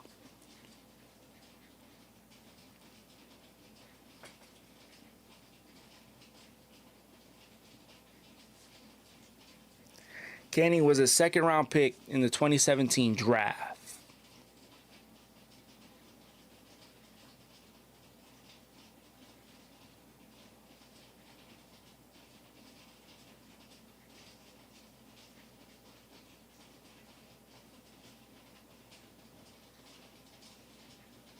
Right.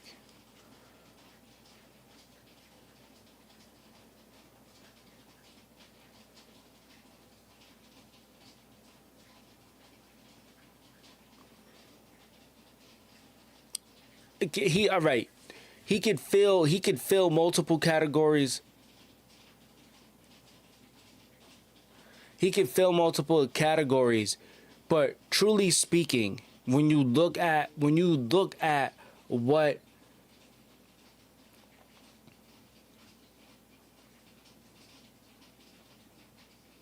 no, no, that would be a false statement. The facts are the facts. Ask anybody, and they'll tell you that Juan Soto's the best hitter in baseball because he just is. It's not me just blowing smoke. And when I say he's the best hitter, that doesn't you got to account for what is actually how he impacts the game. Right? You have to account for how he impacts the game. And I'm not saying Aaron Judge doesn't do it at the same level. What I'm saying is it goes just beyond what you think it does. That's all I'm saying. It goes beyond what you think it does.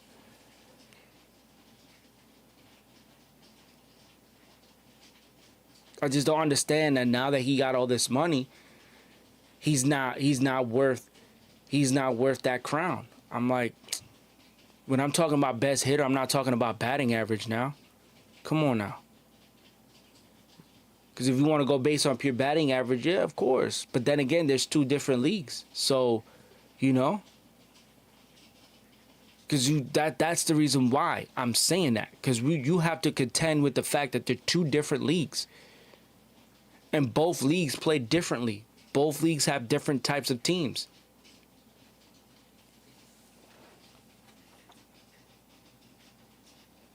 You know, in Major League Baseball, you don't just win one MVP for the whole entire everything, right? You have a National League MVP, American League MVP. You get what I mean? So that's the reason why I make those categories. Because that's also another argument. Okay, yeah, well, he's the best, hitter in the American League, but what about the National League?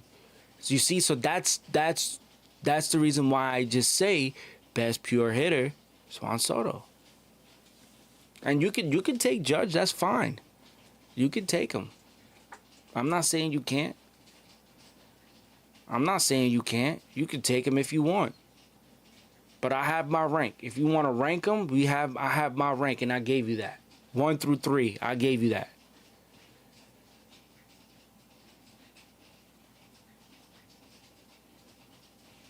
You know? And then going back to your argument about, Jordan being the best scorer ever. Jordan wasn't the best scorer ever. He just wasn't. I love me some Jordan. I'm a Jordan guy, right? Greatest of all time. But he wasn't the best scorer. Can't say that. I cannot say that. And if I were to give you my answer on who I think the best scorer is of all time in the NBA, you're probably going to disagree with that too.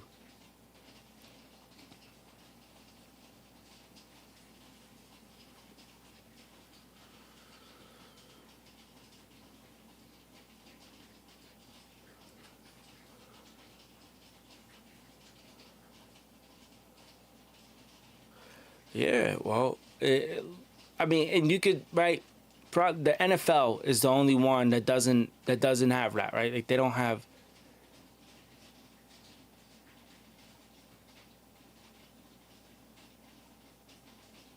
Siri with the catch. The word Wow. catch can refer to different things depending on the context. It can refer to the act of catching a ball, or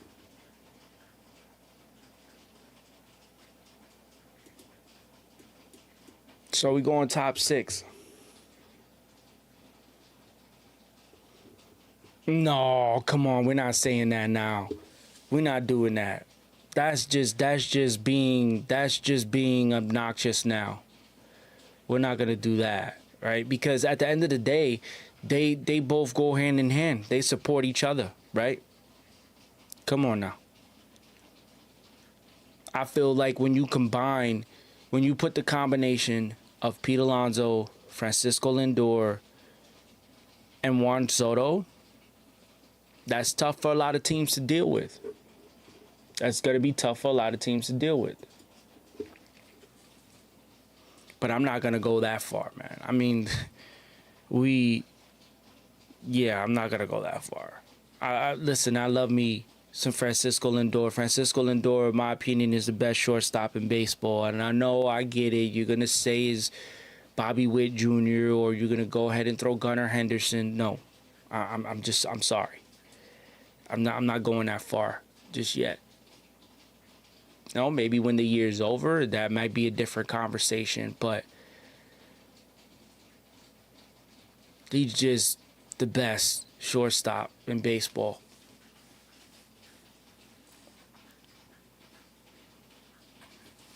You know what I'm saying? I mean, if you want to debate a contract, you could debate the Vladdy contract. You could debate that one. You could say if that one's going to be good or is not going to be good over the life of his contract. You know, I mean, I think he definitely profiles as a Miguel Cabrera type, you know. Now, Miguel Cabrera at one point in time was the best right-handed hitter in all of baseball. So,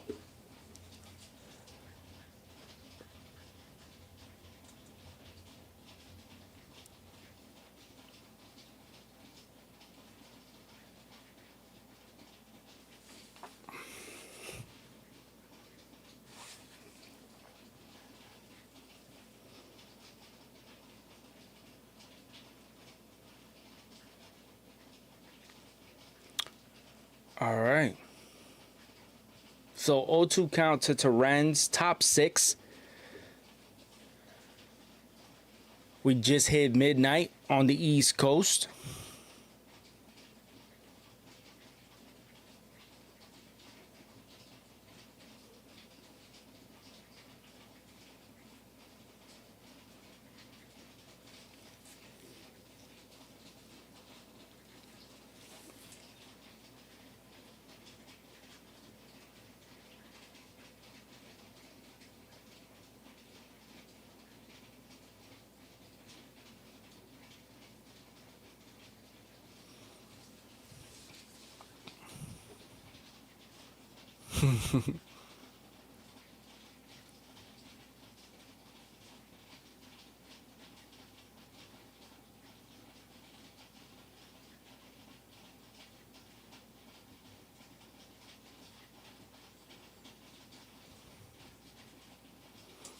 All right, here we go, Siri. You know what I think, and you know, and y'all can check me on this if y'all want, but I think there's a certain level of aggressiveness that these bottom of the order guys need to have, you know. And I understand it's not always wise to swing at the first pitch, but a lot of times if they're throwing you a first pitch fastball and the numbers show that the first pitch is usually down the middle or it's going to be a strike, I think you need to be aggressive on that first pitch just to get something to happen. You know? And I get that. I get trying to be disciplined. I get trying to be patient, and I appreciate that effort. But I think it would be more wise to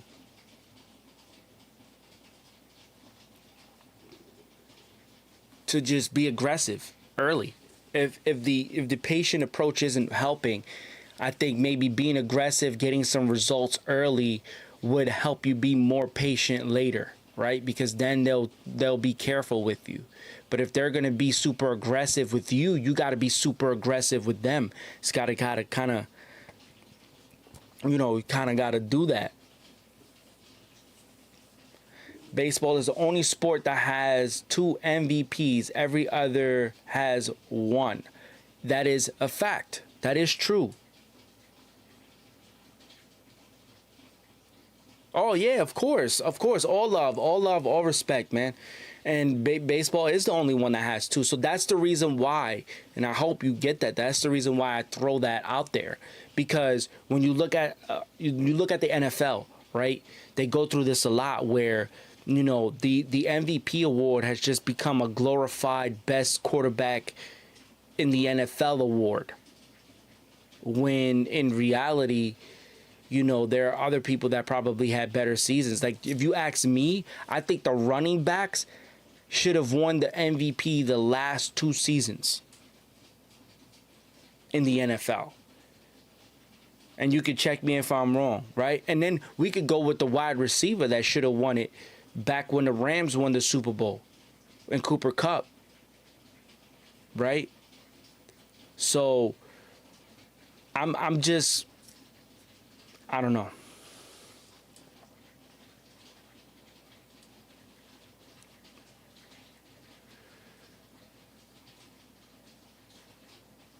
Hey, you can say he sucks in the box, but listen, 8 pitch at bat, draw the full count. That's success. That's a little bit of success. Now, yes, he has to get the hit to complete, but when you talk about someone like Jose Siri, very very free swinger, those are the things that you have to deal with.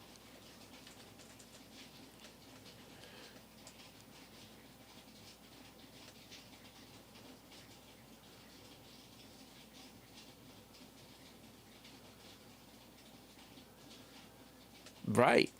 I mean, listen,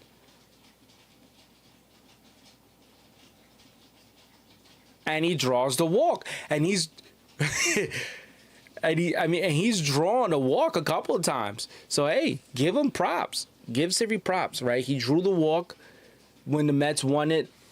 So when they won it in against the Blue Jays on that Saturday game, right, with the City Connects, he drew the walk. So hey, look, you got to take what you could get. Right? Now he turns over the order. You got speed on the bases. And there it is. Again, man, these guys are going to be aggressive. You got to make them pay for that. I know there's some numbers. I know there's some statistics. Your analytics people know. I think you have to truly, truly take a look at that a little more. I would love to dig deep into that. How many first pitch strikes?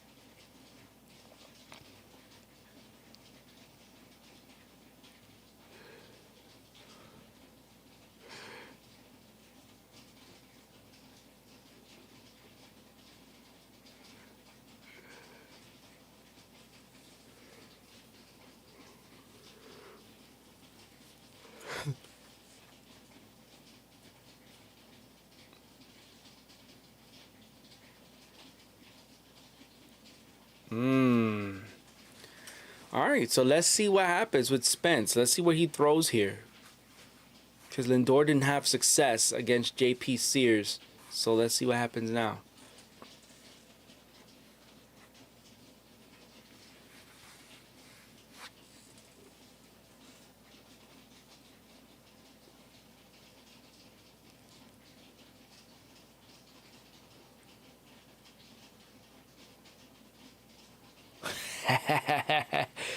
So the NFL has a script. They got that WWE script. We're going with that theory. Justice is okay. It's okay. I like me a good conspiracy theory. So I would like to really know your thoughts on what you think about this NFL script. Very interesting.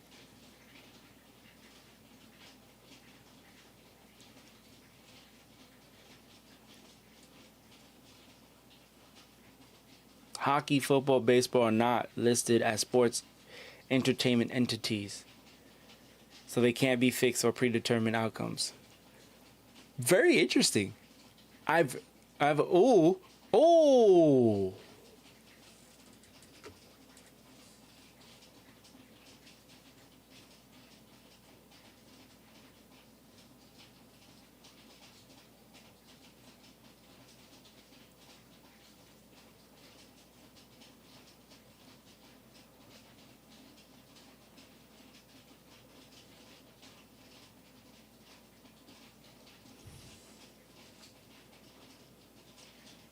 So that's an error.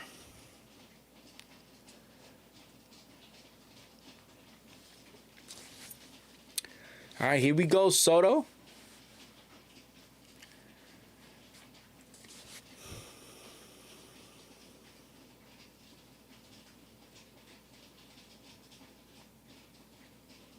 And you know what? Maybe, yeah. You know what? I can say it. I can say that maybe the weight of the contract might be weighing a little heavy on him, and maybe he needs somebody to tell him, "Hey, just chill out. We gonna be cool. We gonna be all right."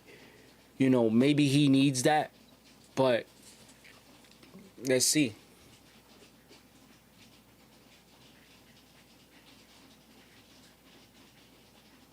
Cause yeah, it does look like he's, I'm not gonna say pressing because he's still having good at bats. I mean, he'll draw again. He'll draw a walk or he'll get a base hit with a 3-2 count. But it's the extra base hit that's eluding him right now. And that's about it. That's about one of the things, the aspects of his game that he's just missing, because he's drawing the walks, he's getting the full count. So, you know, yeah, some of the swings aren't the best. They don't look very Soto-esque, you know, and some people say that he doesn't look as confident on in the box, but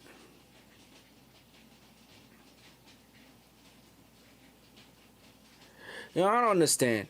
This is a home plate umpire that was very successful the other game, right? He drew through 100% in his rating. Second time in history that he's ever gotten 100% since they've been rating umpire performances. And today they've just been arguing with his zone all night long.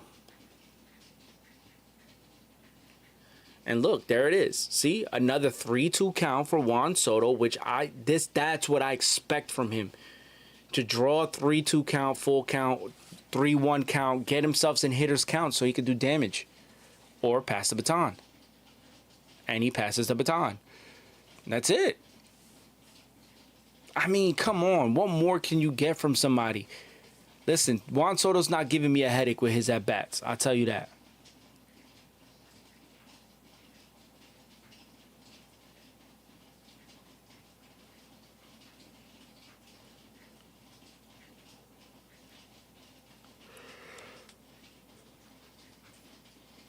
Okay, but then what about the sports betting aspect?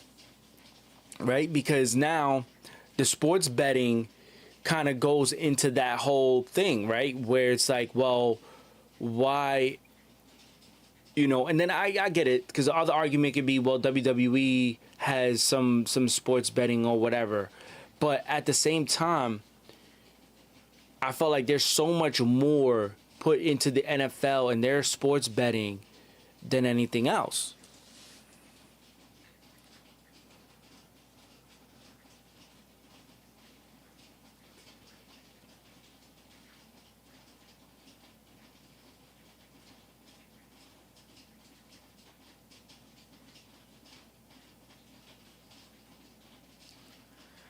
Hey, I just want to say I appreciate you, man, for just carrying the conversation, man, engaging with the chat. I appreciate that.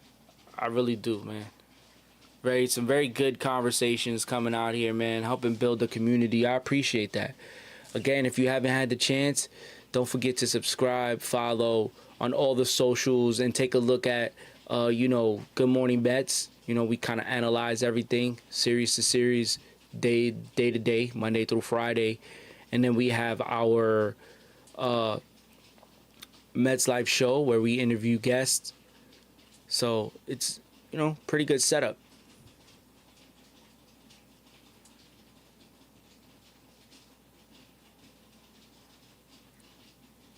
He's definitely not in the right groove, right? He doesn't look like postseason Juan Soto, where, you know, he can dictate, like, okay, here's where I'm gonna hit it out the ballpark, or here's where I'm gonna get that double in the gap, or, you know, where I'm gonna get that single to drive in that run at third.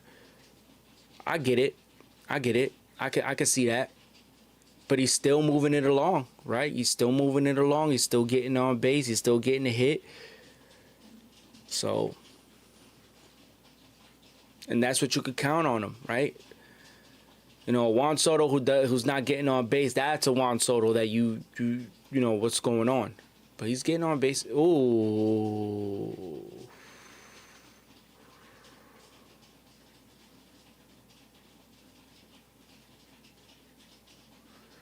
And he saved. Dang, Siri tried to tackle. Siri tried to tackle the home plate. Another score there for the Mets, 4-1 ball game. Brandon, let's go Mets. Hell yeah, let's go Mets.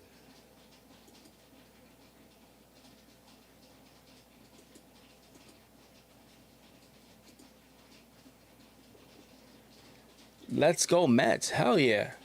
Tell all your friends, man. Let's go Mets. Jose Siri challenging that throw. Still got runners on first and second, though. You're not here to watch Soto walk all season. I get it. But listen, if you're gonna look for home runs, if you're gonna look for some big time home runs, look no further than the man behind him. Because that's the guy that, you know, hey, that's the big thumper here. That's the guy that the expectation night in, night out is Pete Alonso, you know, is going to hit one deep in the gap or get a home run. And he did that today. Hit one deep in the gap, got a double, drove in a run. Oh, Marte over the head. Let's go. 1-run scores. 2-run scores. Soto, that's what I'm talking about, kid. Fuck those hammies. Who cares? 6-1 ball game from Starling Marte.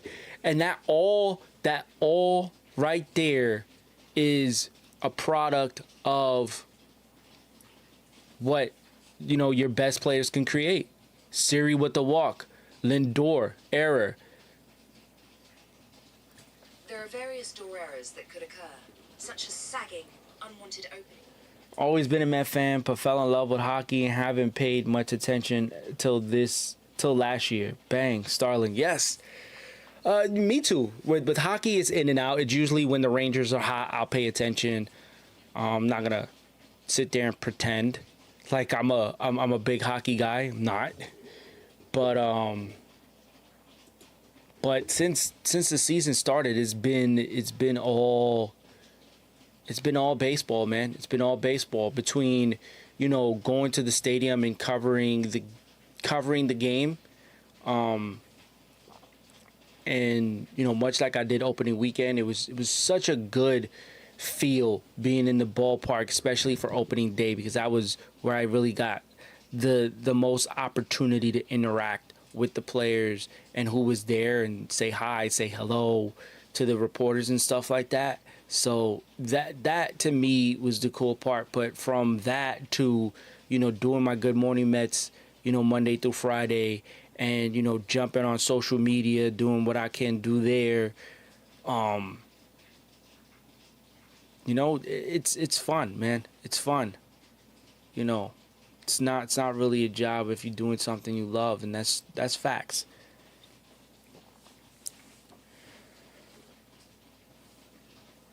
Cody Rhodes championship, I put my money on because I know in advance he's gonna win because a friend of mine's worked for the WWE. Okay, I mean, that takes the fun out of it a little bit. I mean, we all know that wrestling, you know, has predetermined outcomes, but this is a perfect segue into what this is a perfect segue of what, you know, baseball means to me. And I love the fact that you threw in the, you know, the WWE analogy, because you know, WWE, you look at it, it's art, right? It's, you know, it's Breaking Bad at its best, right? When Breaking Bad is at its best, you're glued, you're locked in. The Walking Dead for the first couple of seasons until they, you know, they whacked Glenn. You know, it was appointment television. You know, Avengers, Infinity War, Endgame, like those things right there, Even the Spider-Man, Far From Home. Like, so when I look at baseball, I look at it in that sense, right? It's that slow burn where it's like you gotta watch the art play out, and that's why I love baseball, because you're watching art at its best, right? It's not watching paint dry. I feel like that when I'm watching maybe soccer or tennis or golf, but no, and not too much soccer, because soccer's entertaining. I could sit there and watch a whole soccer match, but it's I don't know. I don't know. But for me, baseball is art. Baseball is like the best movie you ever seen.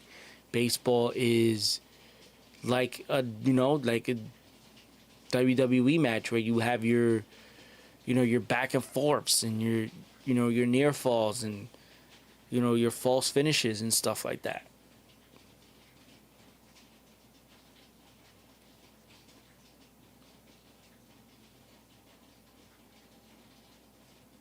Getting paid to rake and mash. He's a 1-2 player so far. Okay. But I will say this. He's getting paid to help the team win. More than anything, he's getting paid to help the team win. That's a walk there. He's getting paid to help the team win. And the way Soto can help the team win is the way he's done it so far. He scored 2 runs, got a single, drew a walk, got on an error. But at the end of the day,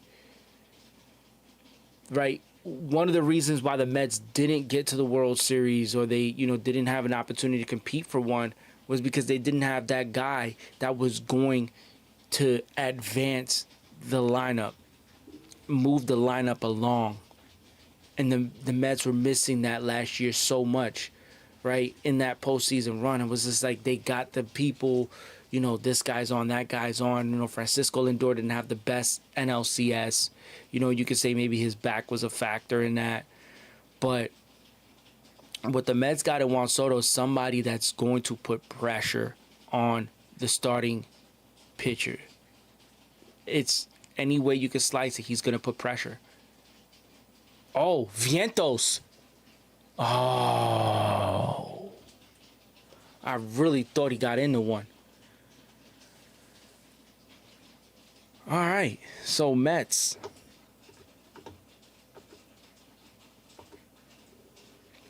Doing their thing. No, but this is dope, man. Hold up, going back to Brandon. Said, was at Shea a ton and Citi Field, of course, but last Sunday versus Toronto was my first time at Citi in about 10 years. Great time as always, and we'll be back more. Be back more. Yes, be back more. Here's one thing I will say about Citi Field that I won't say about any other ballpark, and I haven't visited many, if I'm being honest. But Citi Field is, you go there and you can literally go there when the gates open and stay there until the last person leaves. That's how much fun you can have at that ballpark, right? Yankee Stadium is a stadium. Citi Field is it's, you go there and it's an event. It's, it's Six Flags. It's, it's the best. It's magical, man. It's magic. When things are going right, it's the best place to be at. When things aren't going right, it definitely can feel like it's a graveyard.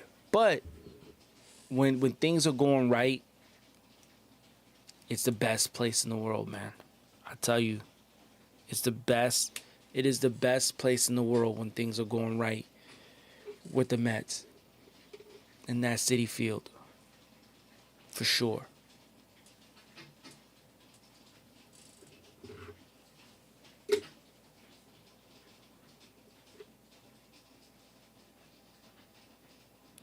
All right, we're going to do another wraparound since we are about to hit the 12:30 mark. A lot of the games should be done. Right now we got the Cubs and Dodgers in the bottom of the 8th. Dodgers up 3-0. So the Cubs could fall to 9-7. Guardians won, Reds won, Rays won, Giants won, Nationals won, White Sox won, Astros, they won. Griffin Canning still out there, 79 pitches deep. Like that. Pitching in the sixth, the first time this season he's gone to the sixth.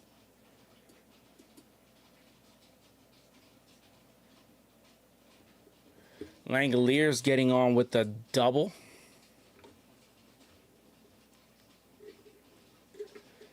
And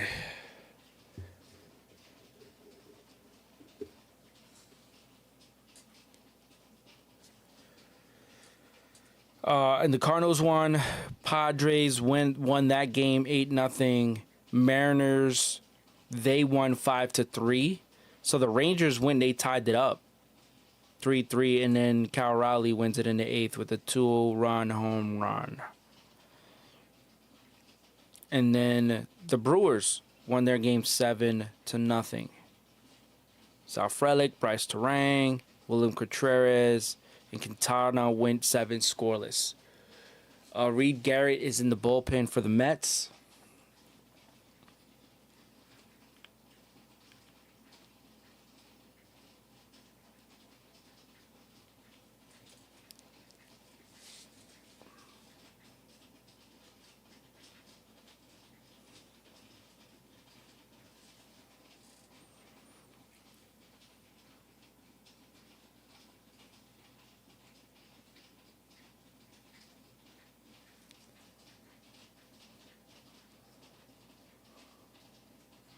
All right, we got one out here.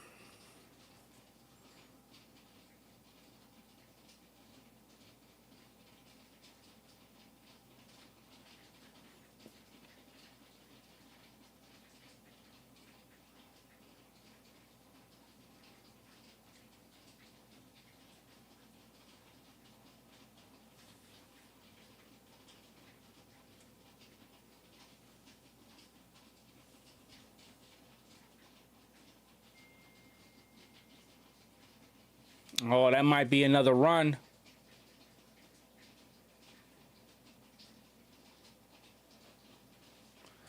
That's another run for the home team.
Oh boy.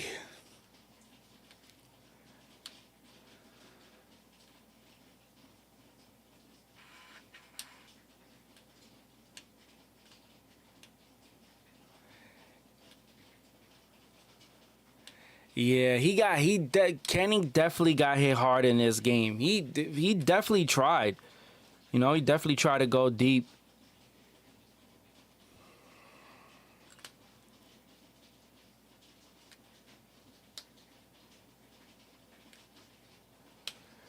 They still got a chance to win. One out here.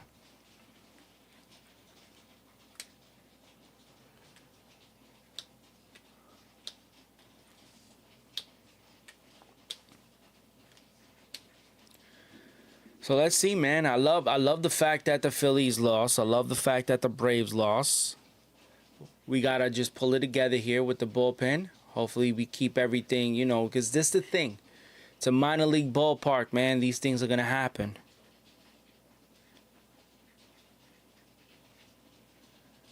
But this game is definitely going the distance.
All right. So 0-2 count to Gio Urshela with one out here in the bottom of the sixth. Reed Garrett is in for the Mets.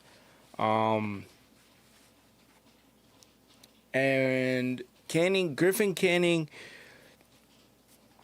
Again, it was a decent start. Decent. I'm not gonna say solid. Decent. But he definitely got hit hard. And that you saw that from second inning on, he got hit hard. So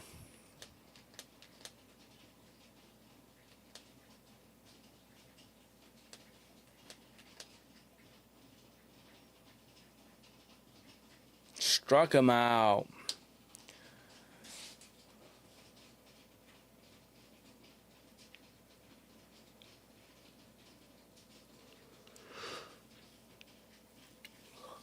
Man, I should have drank some coffee. Some long night starts.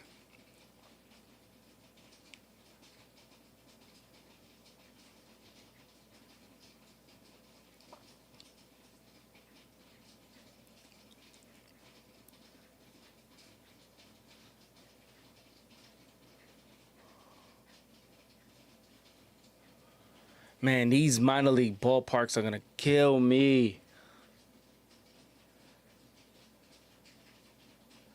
Thank God we don't get to play that Tampa ballpark this year because boy, oh boy.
boy.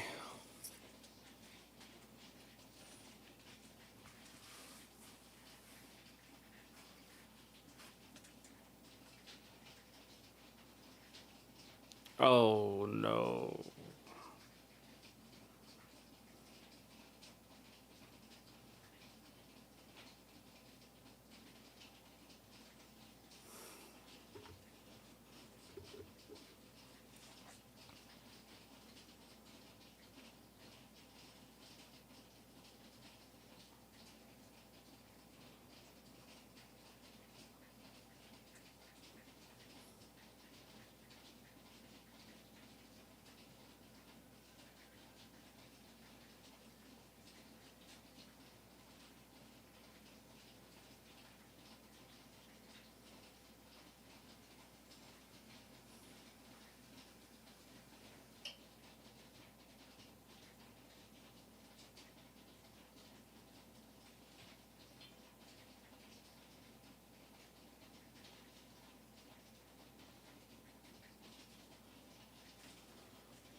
All right, let's see what happens. Let's see what happens.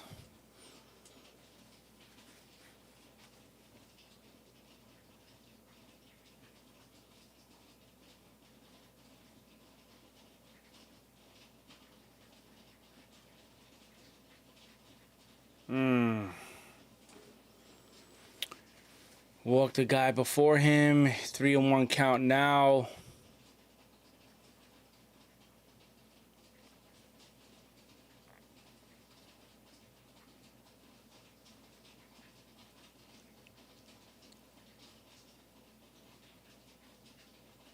Oof. All right, we back in now. Let's go.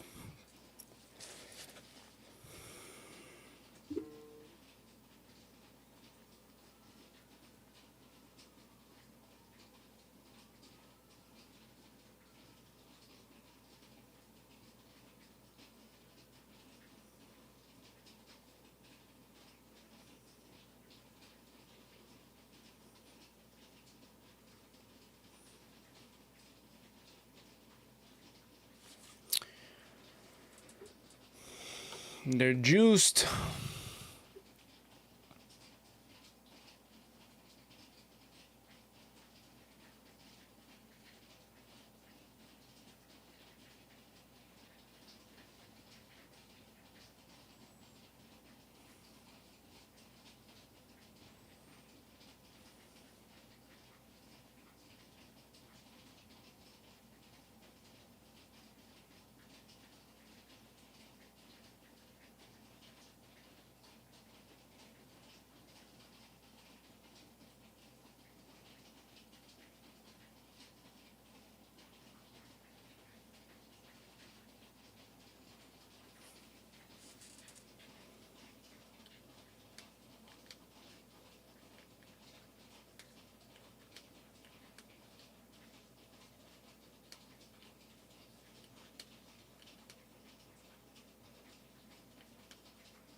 All right, 1-0 count to Soderstrom.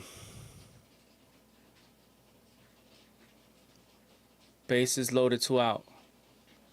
Ooh, swings. 1-1.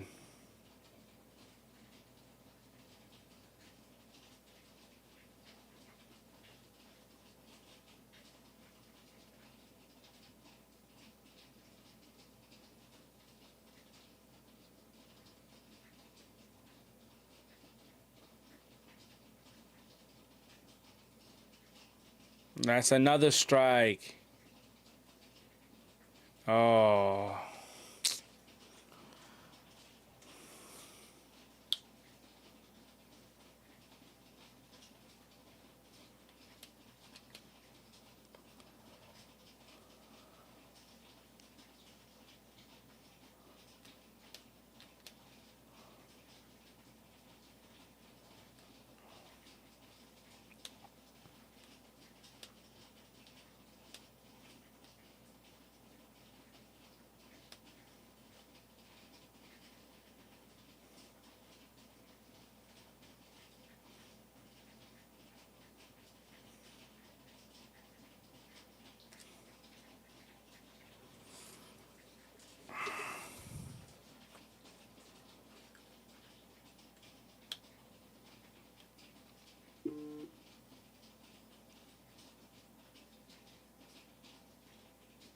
Let's go. Get out of the inning. Wow.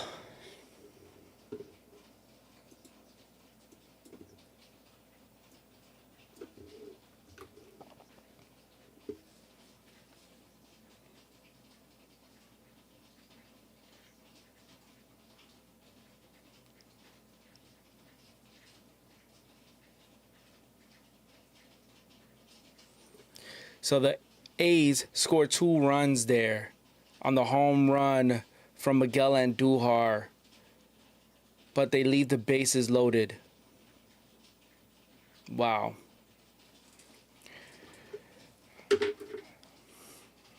He challenged him, though. He challenged him with that fastball.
All right.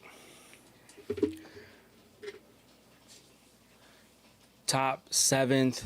Mets still lead is 6-4. Again, rated by Metropolitans, fam. If I did, I appreciate you. Everybody who's here, thank you for stopping by. Don't forget to follow, subscribe on all the socials. Again, I do a Good Morning Mets Mondays through Fridays. And this season we're doing Friday Night Baseball. So definitely thank everyone who's here. I appreciate you all for coming by and watching this here at 12:42 a.m. I appreciate that. Jonathan, what's up? D-Rels 93, what's up? Metropolitans, what's up? Everybody that's here, what's up? I'll give y'all yeet. Right now, top of the 7th, 2-2 count for Acuna, and he pops up with a broken bat. Let's go Mets. Let's go Mets. That's what I'm talking about. Metropolitans. Again, don't forget, subscribe, follow, man. We talk Mets all the time. I cover the team as well. I just finished covering them for opening weekend, which was fun. I'll be back there the next homestand when they play the Phillies and the Cardinals. So, again, following all the socials. We building this community up here, man. It's going to be fun. Line drive right up the middle, and that's an out. So, 2 out here in the top of the 7th.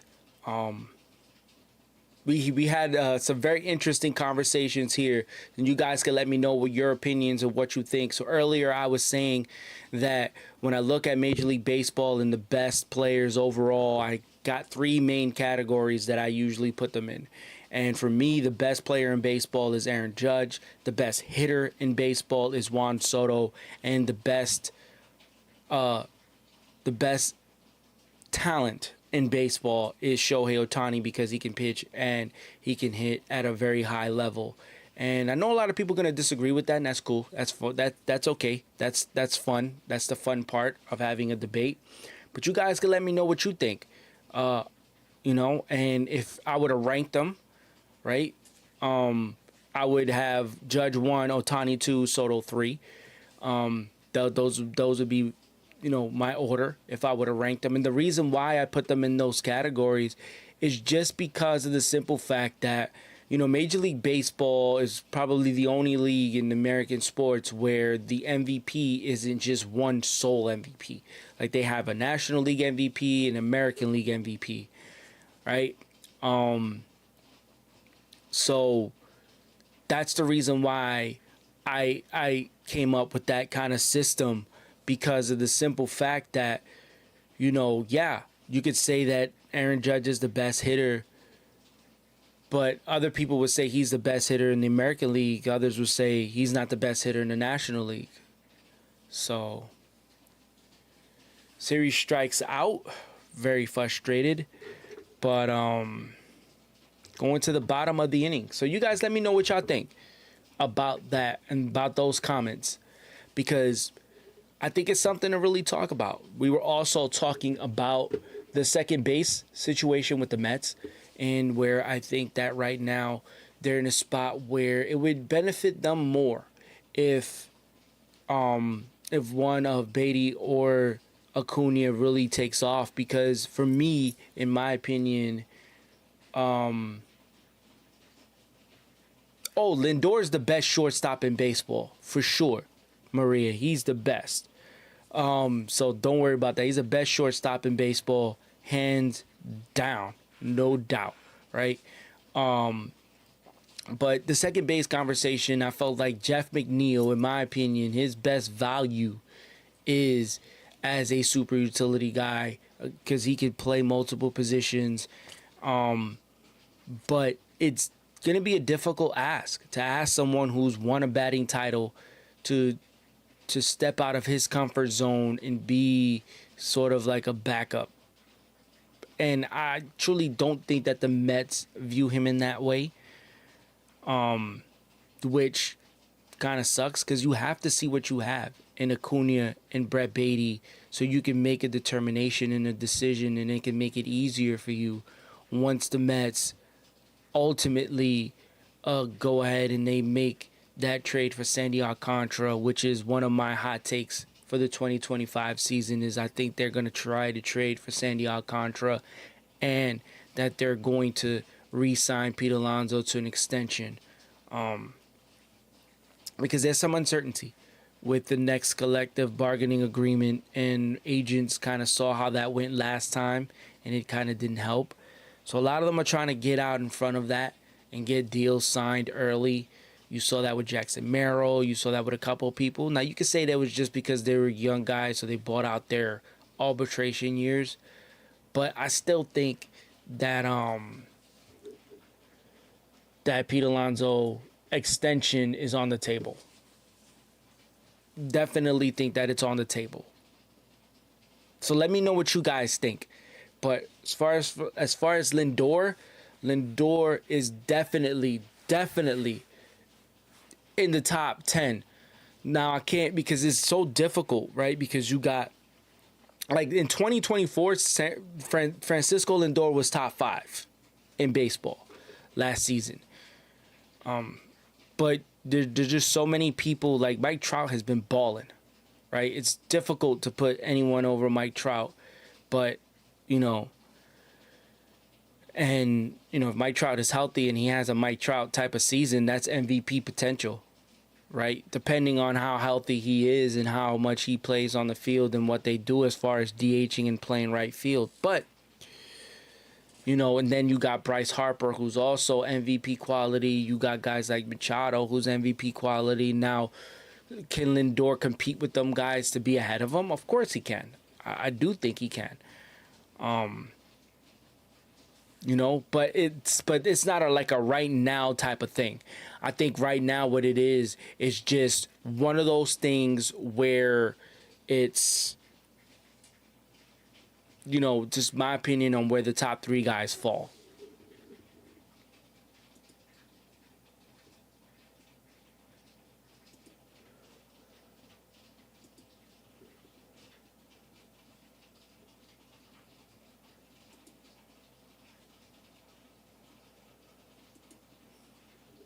Metropolitans, I sent you that. I sent you that follow. So I subscribed. Appreciate you. Thank you. That's a pop up there. All right, one down. The bottom of the seventh.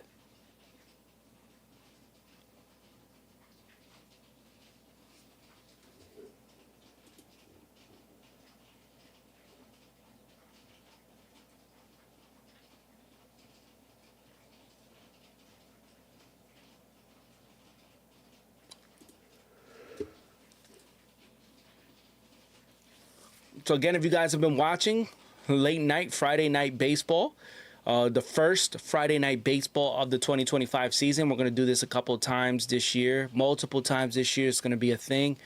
We're going to be back on next Friday when the Mets take on the Cardinals at home.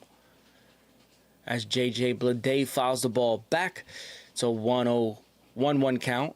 Bleday has a single. He struck out and he lined out.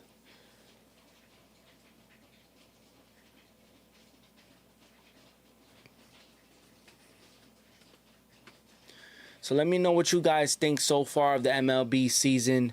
There's a lot going on.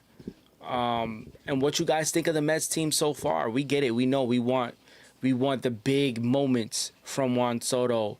But to put every big moment on his shoulders, I think is a little bit unfair, because you got to be realistic, right? Not every time, it's a game of failure. Guys are going to fail more than they succeed, and that's a strikeout. So, but I believe Juan Soto is going to succeed more than he fails. So to expect him to get the big boom every single time, again, like I said, a little bit on the unfair side, but I do think that he's going to have his moments. It's Juan Soto.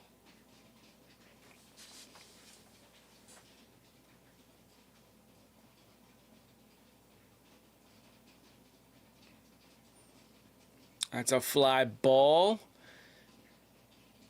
And Lindor gets it. This ballpark is so dang weird. We're going to the top of the eighth here.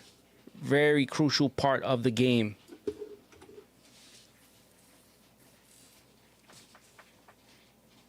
I think it'll be important for the Mets to go ahead and add some insurance runs. They need some insurance runs here just to make it a little bit easier.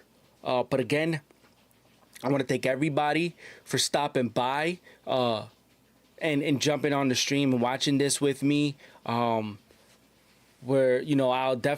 open for suggestions on how to make it more entertaining and more engaging for everybody. But definitely appreciate everybody for coming in. We do have a podcast.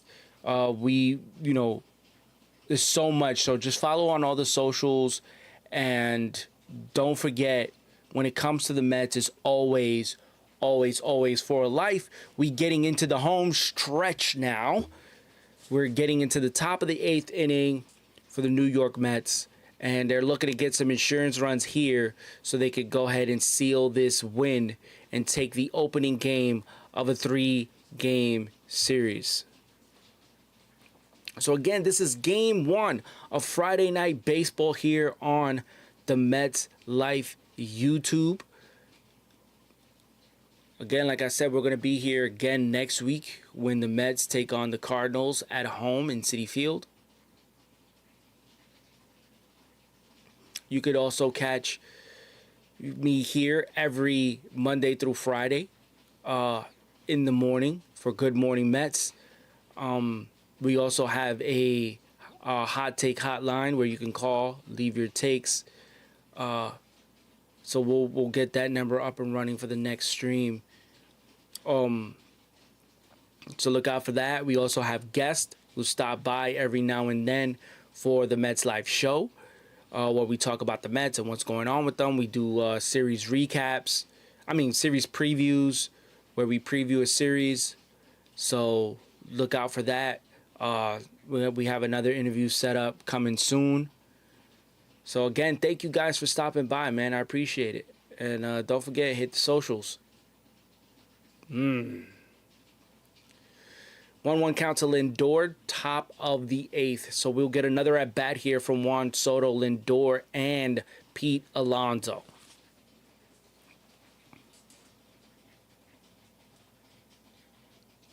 Again, the rest of the week, and it would be earlier games.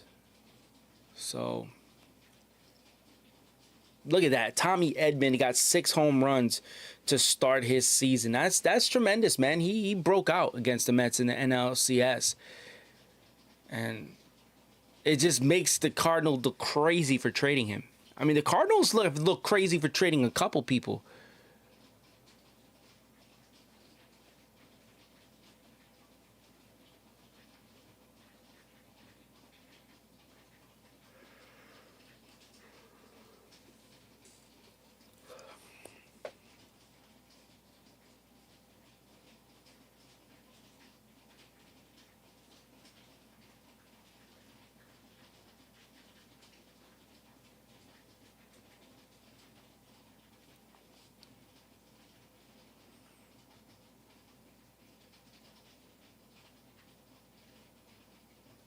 Oh, Lindor fought that one off. He hustled. Hey, listen, it happens, right? He went on that streak where he was getting a hit almost every game in that home series.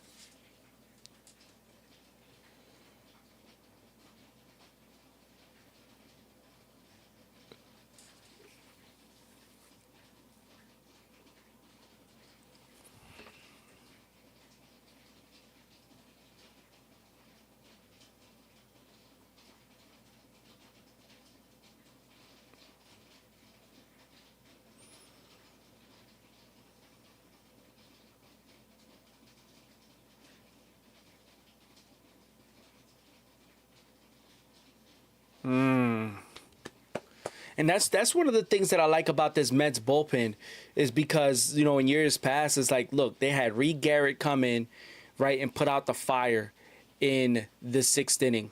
They came back, followed that up with Ryan Stanek in the 7th. Now they're going to follow that up with A.J. Minter in the 8th and Edwin Diaz to try to slam the door in the 9th. You know, definitely will love another run here. You know.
Two for two for Pete.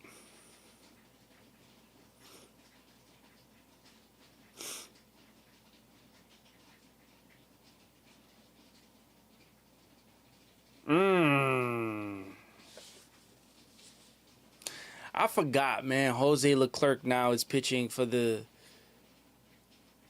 Athletics.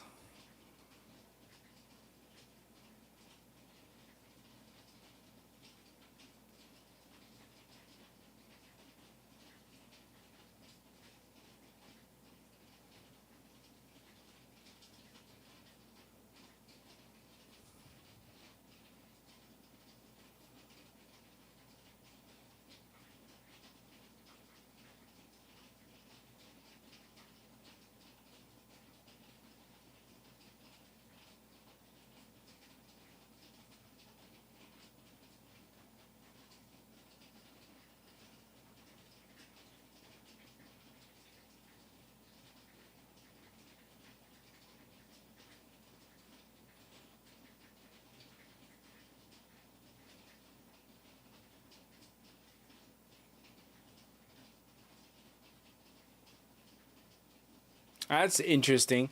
So they just showed a picture of Pete Alonso's bats, and it's kind of like a different form of a torpedo bat, but it's just so weird because it's just sawed off, right? It looks like it's just sawed off, cut in half at the top. So it looks like it just goes like from the thin and then flats out like that. Like it's very, very interesting. Very, very interesting.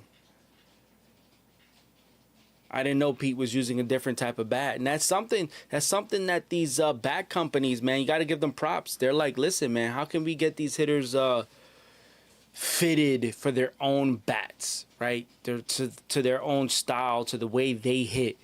And now that that technology is coming into play, I think a lot more guys are gonna have better years. Look at that from Pete Alonso, gone. Out of here, baby.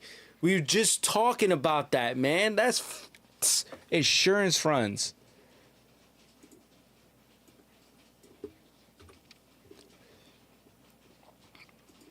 Pete Alonso, man. Huh. Pete Alonso, man.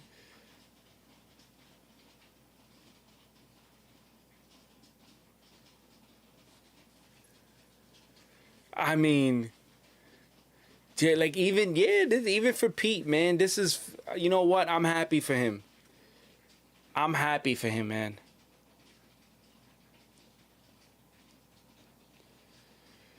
Oh, that's the best sound ever. You hear those fans chanting Pete Alonso, man. That's one thing, man, I love as a New York sports fan, man.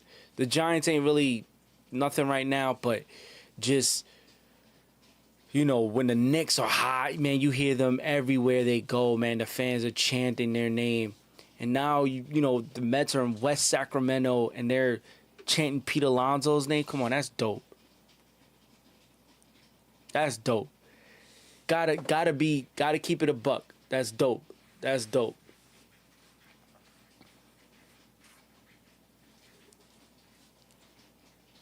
Yeah, he locked in, man. And that's what other people gotta do. They gotta lock in, bro. Lock in. Lock in.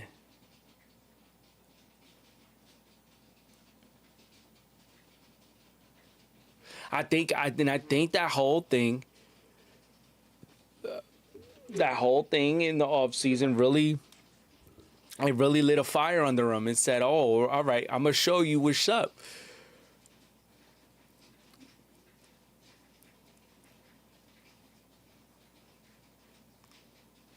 Yeah.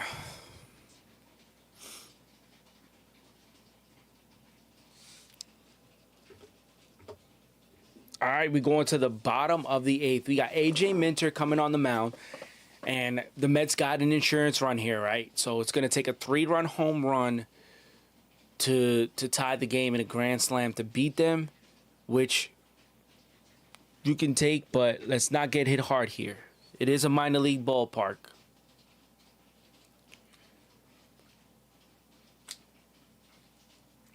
Again, I want to thank everybody that's here, everybody that's tuned in, man. I appreciate y'all for popping up. Don't forget, man, follow on the socials.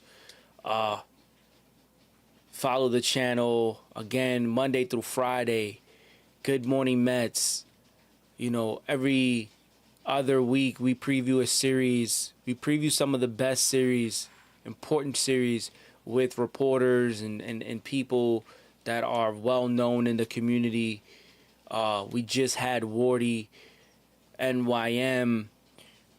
We've had the Metsed Up guys, Giraffe Neck Mark and James Shiano. We've had them on the program.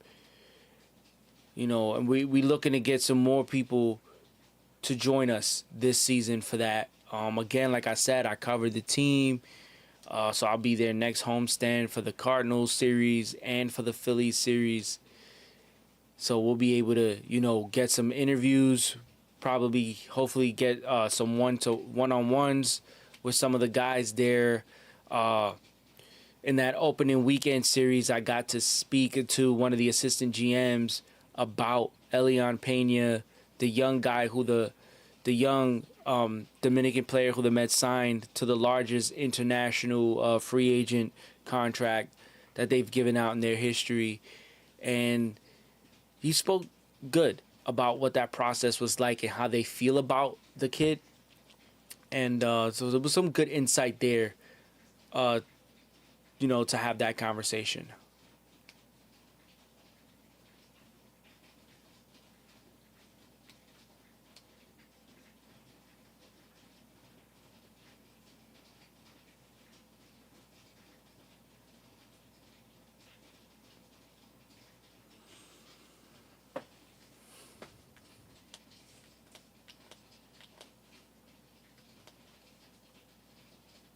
Again, we're working on getting some really cool stuff popping off here on the channel. So don't forget to subscribe, follow. Bottom of the eighth on Duhar, swings and misses at Minter's first pitch. So this is fun.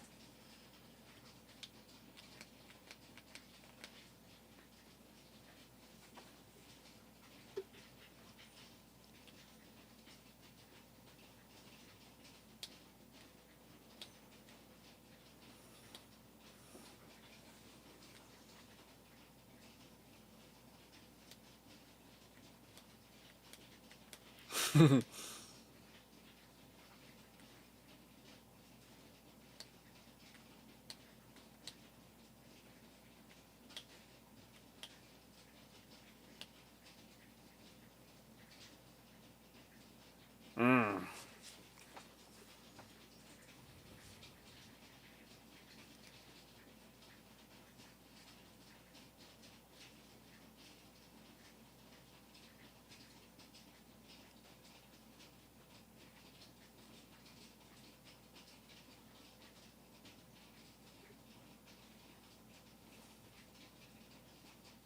Swing and a miss from AJ Minter. Good job, man. AJ Minter looks solid. Solid to start the season. The whole entire bullpens look solid.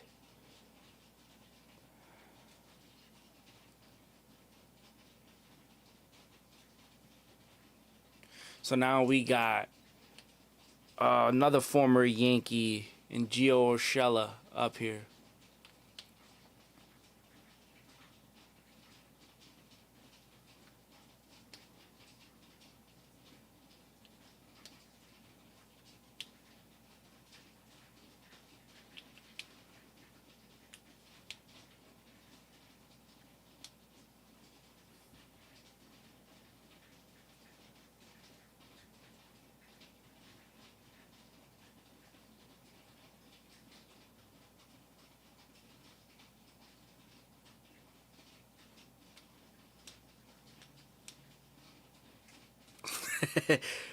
One oh seven in the morning.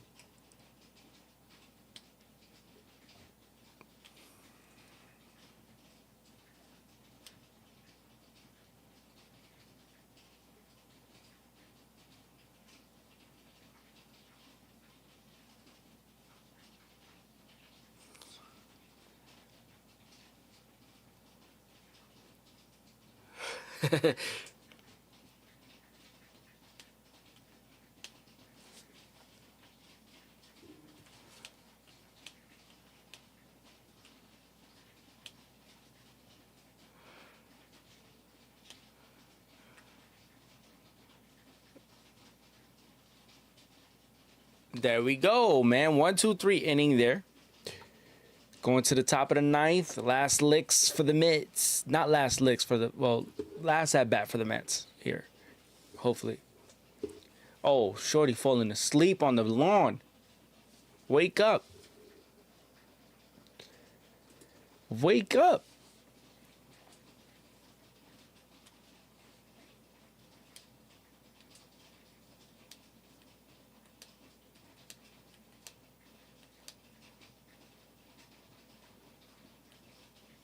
Oh, wait. Inning's not over yet. I thought the inning was done.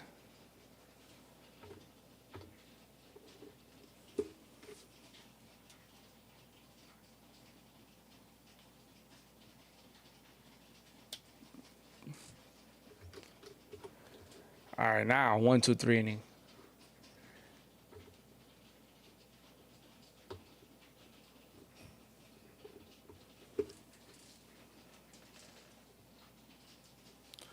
All right, let's see where this goes.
Well, again, it's 1:11 in the morning. Thank you guys for staying with me on this one.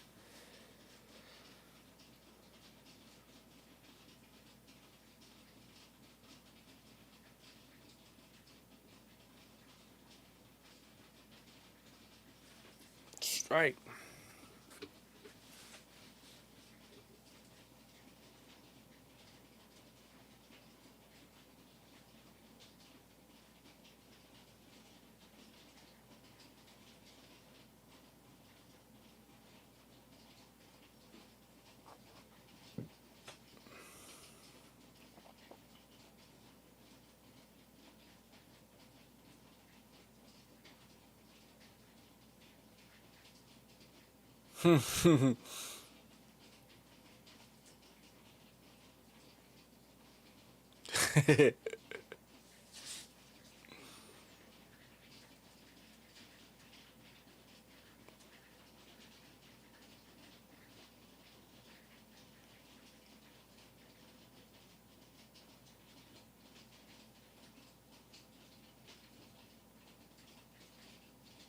Mmm.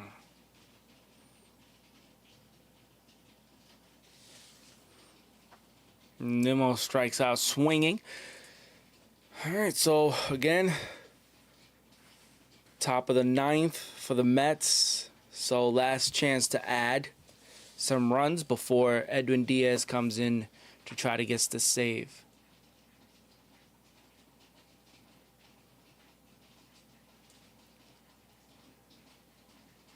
Yeah, man, Pete Alonso, man, 3 for 3, 3 RBIs. I mean, that's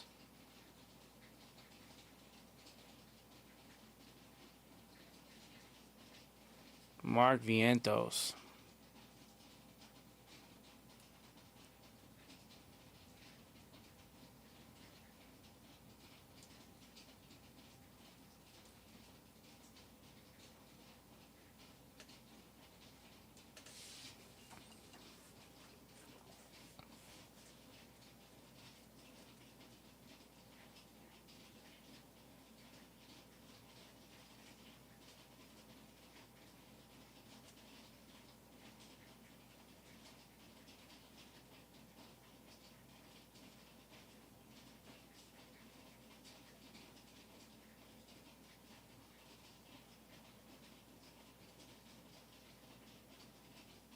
That's a 2-hit ball game, multi-hit game for Acuna. Multi-hit game for Acuna. I'll take that. I'll take that, man. Multi-hit game for Acuna, which is beautiful. Definitely will take that.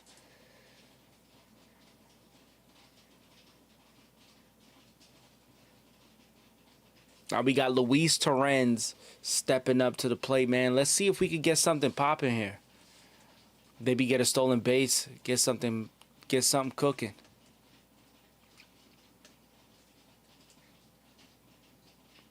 Or maybe Torrens will go deep. Who knows?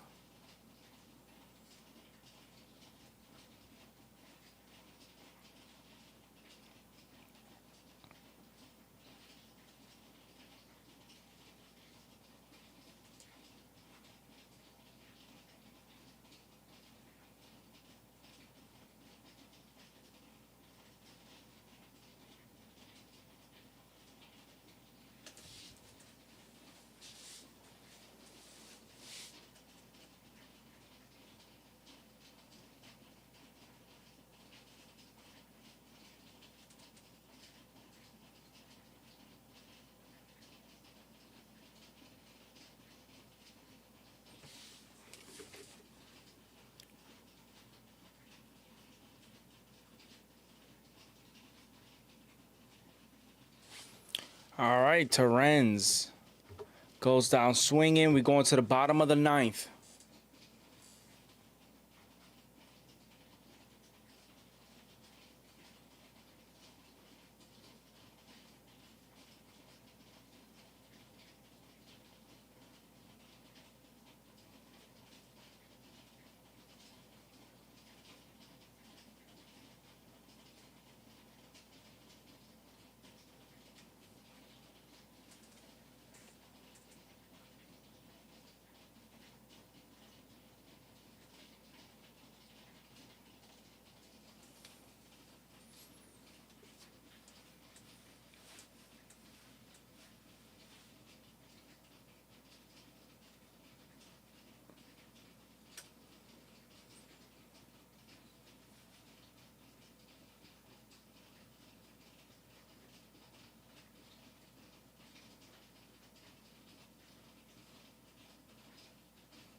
All right.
All right, here we go. Edwin Diaz.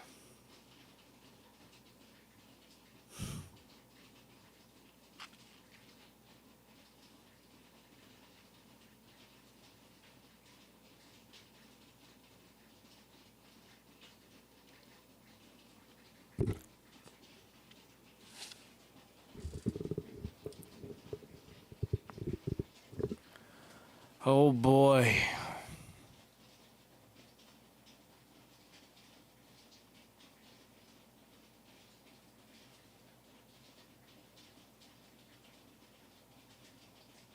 Already behind on the 8 ball, man.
struck him out.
Alright, Diaz. Come on, man. This doesn't have to be an adventure every single time, dog.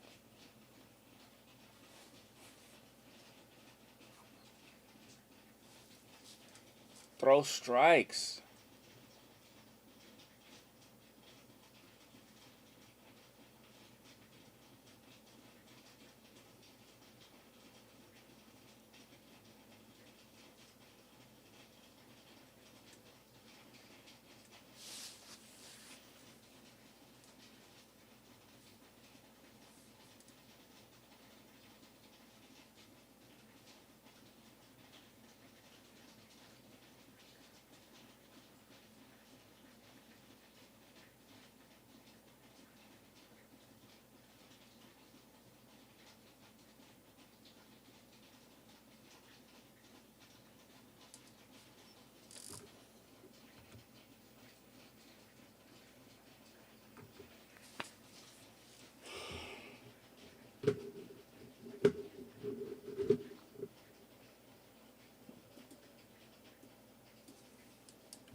Do it again.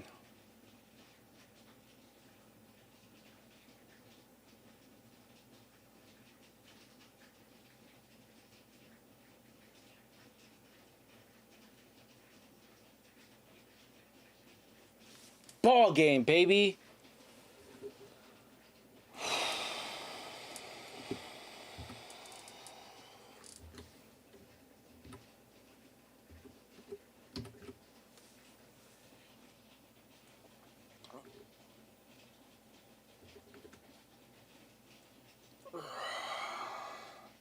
All right.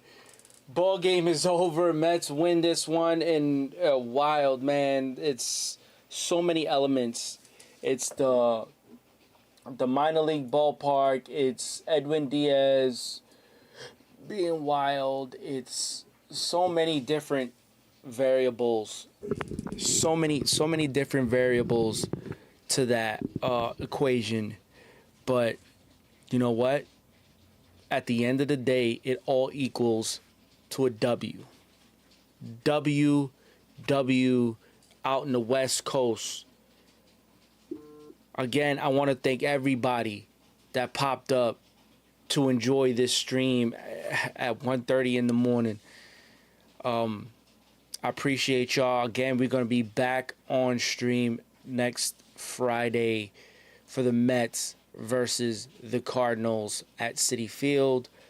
Again, stay tuned. Look out to the socials. Stay tuned. We're going to be covering a lot of the Mets. We're going to be covering the Cardinals series. We're going to be covering the Phillies series. So look out for the interviews. Look out for the content on the socials. Again, you could find us wherever you get your podcast, Apple or Spotify. Again, thank you. Thank you, guys. Again, thank you to Metropolitans as well for the raid. I appreciate all you guys for watching this stream with me. Again, it was good having conversations, speaking to Justice, speaking to Brandon. Again, thank you to everybody that popped up. This was fun. This was fun. Again, thank you guys. And you already know the vibes. I'm Rashid McDonald, and this was the Mets and A's live stream.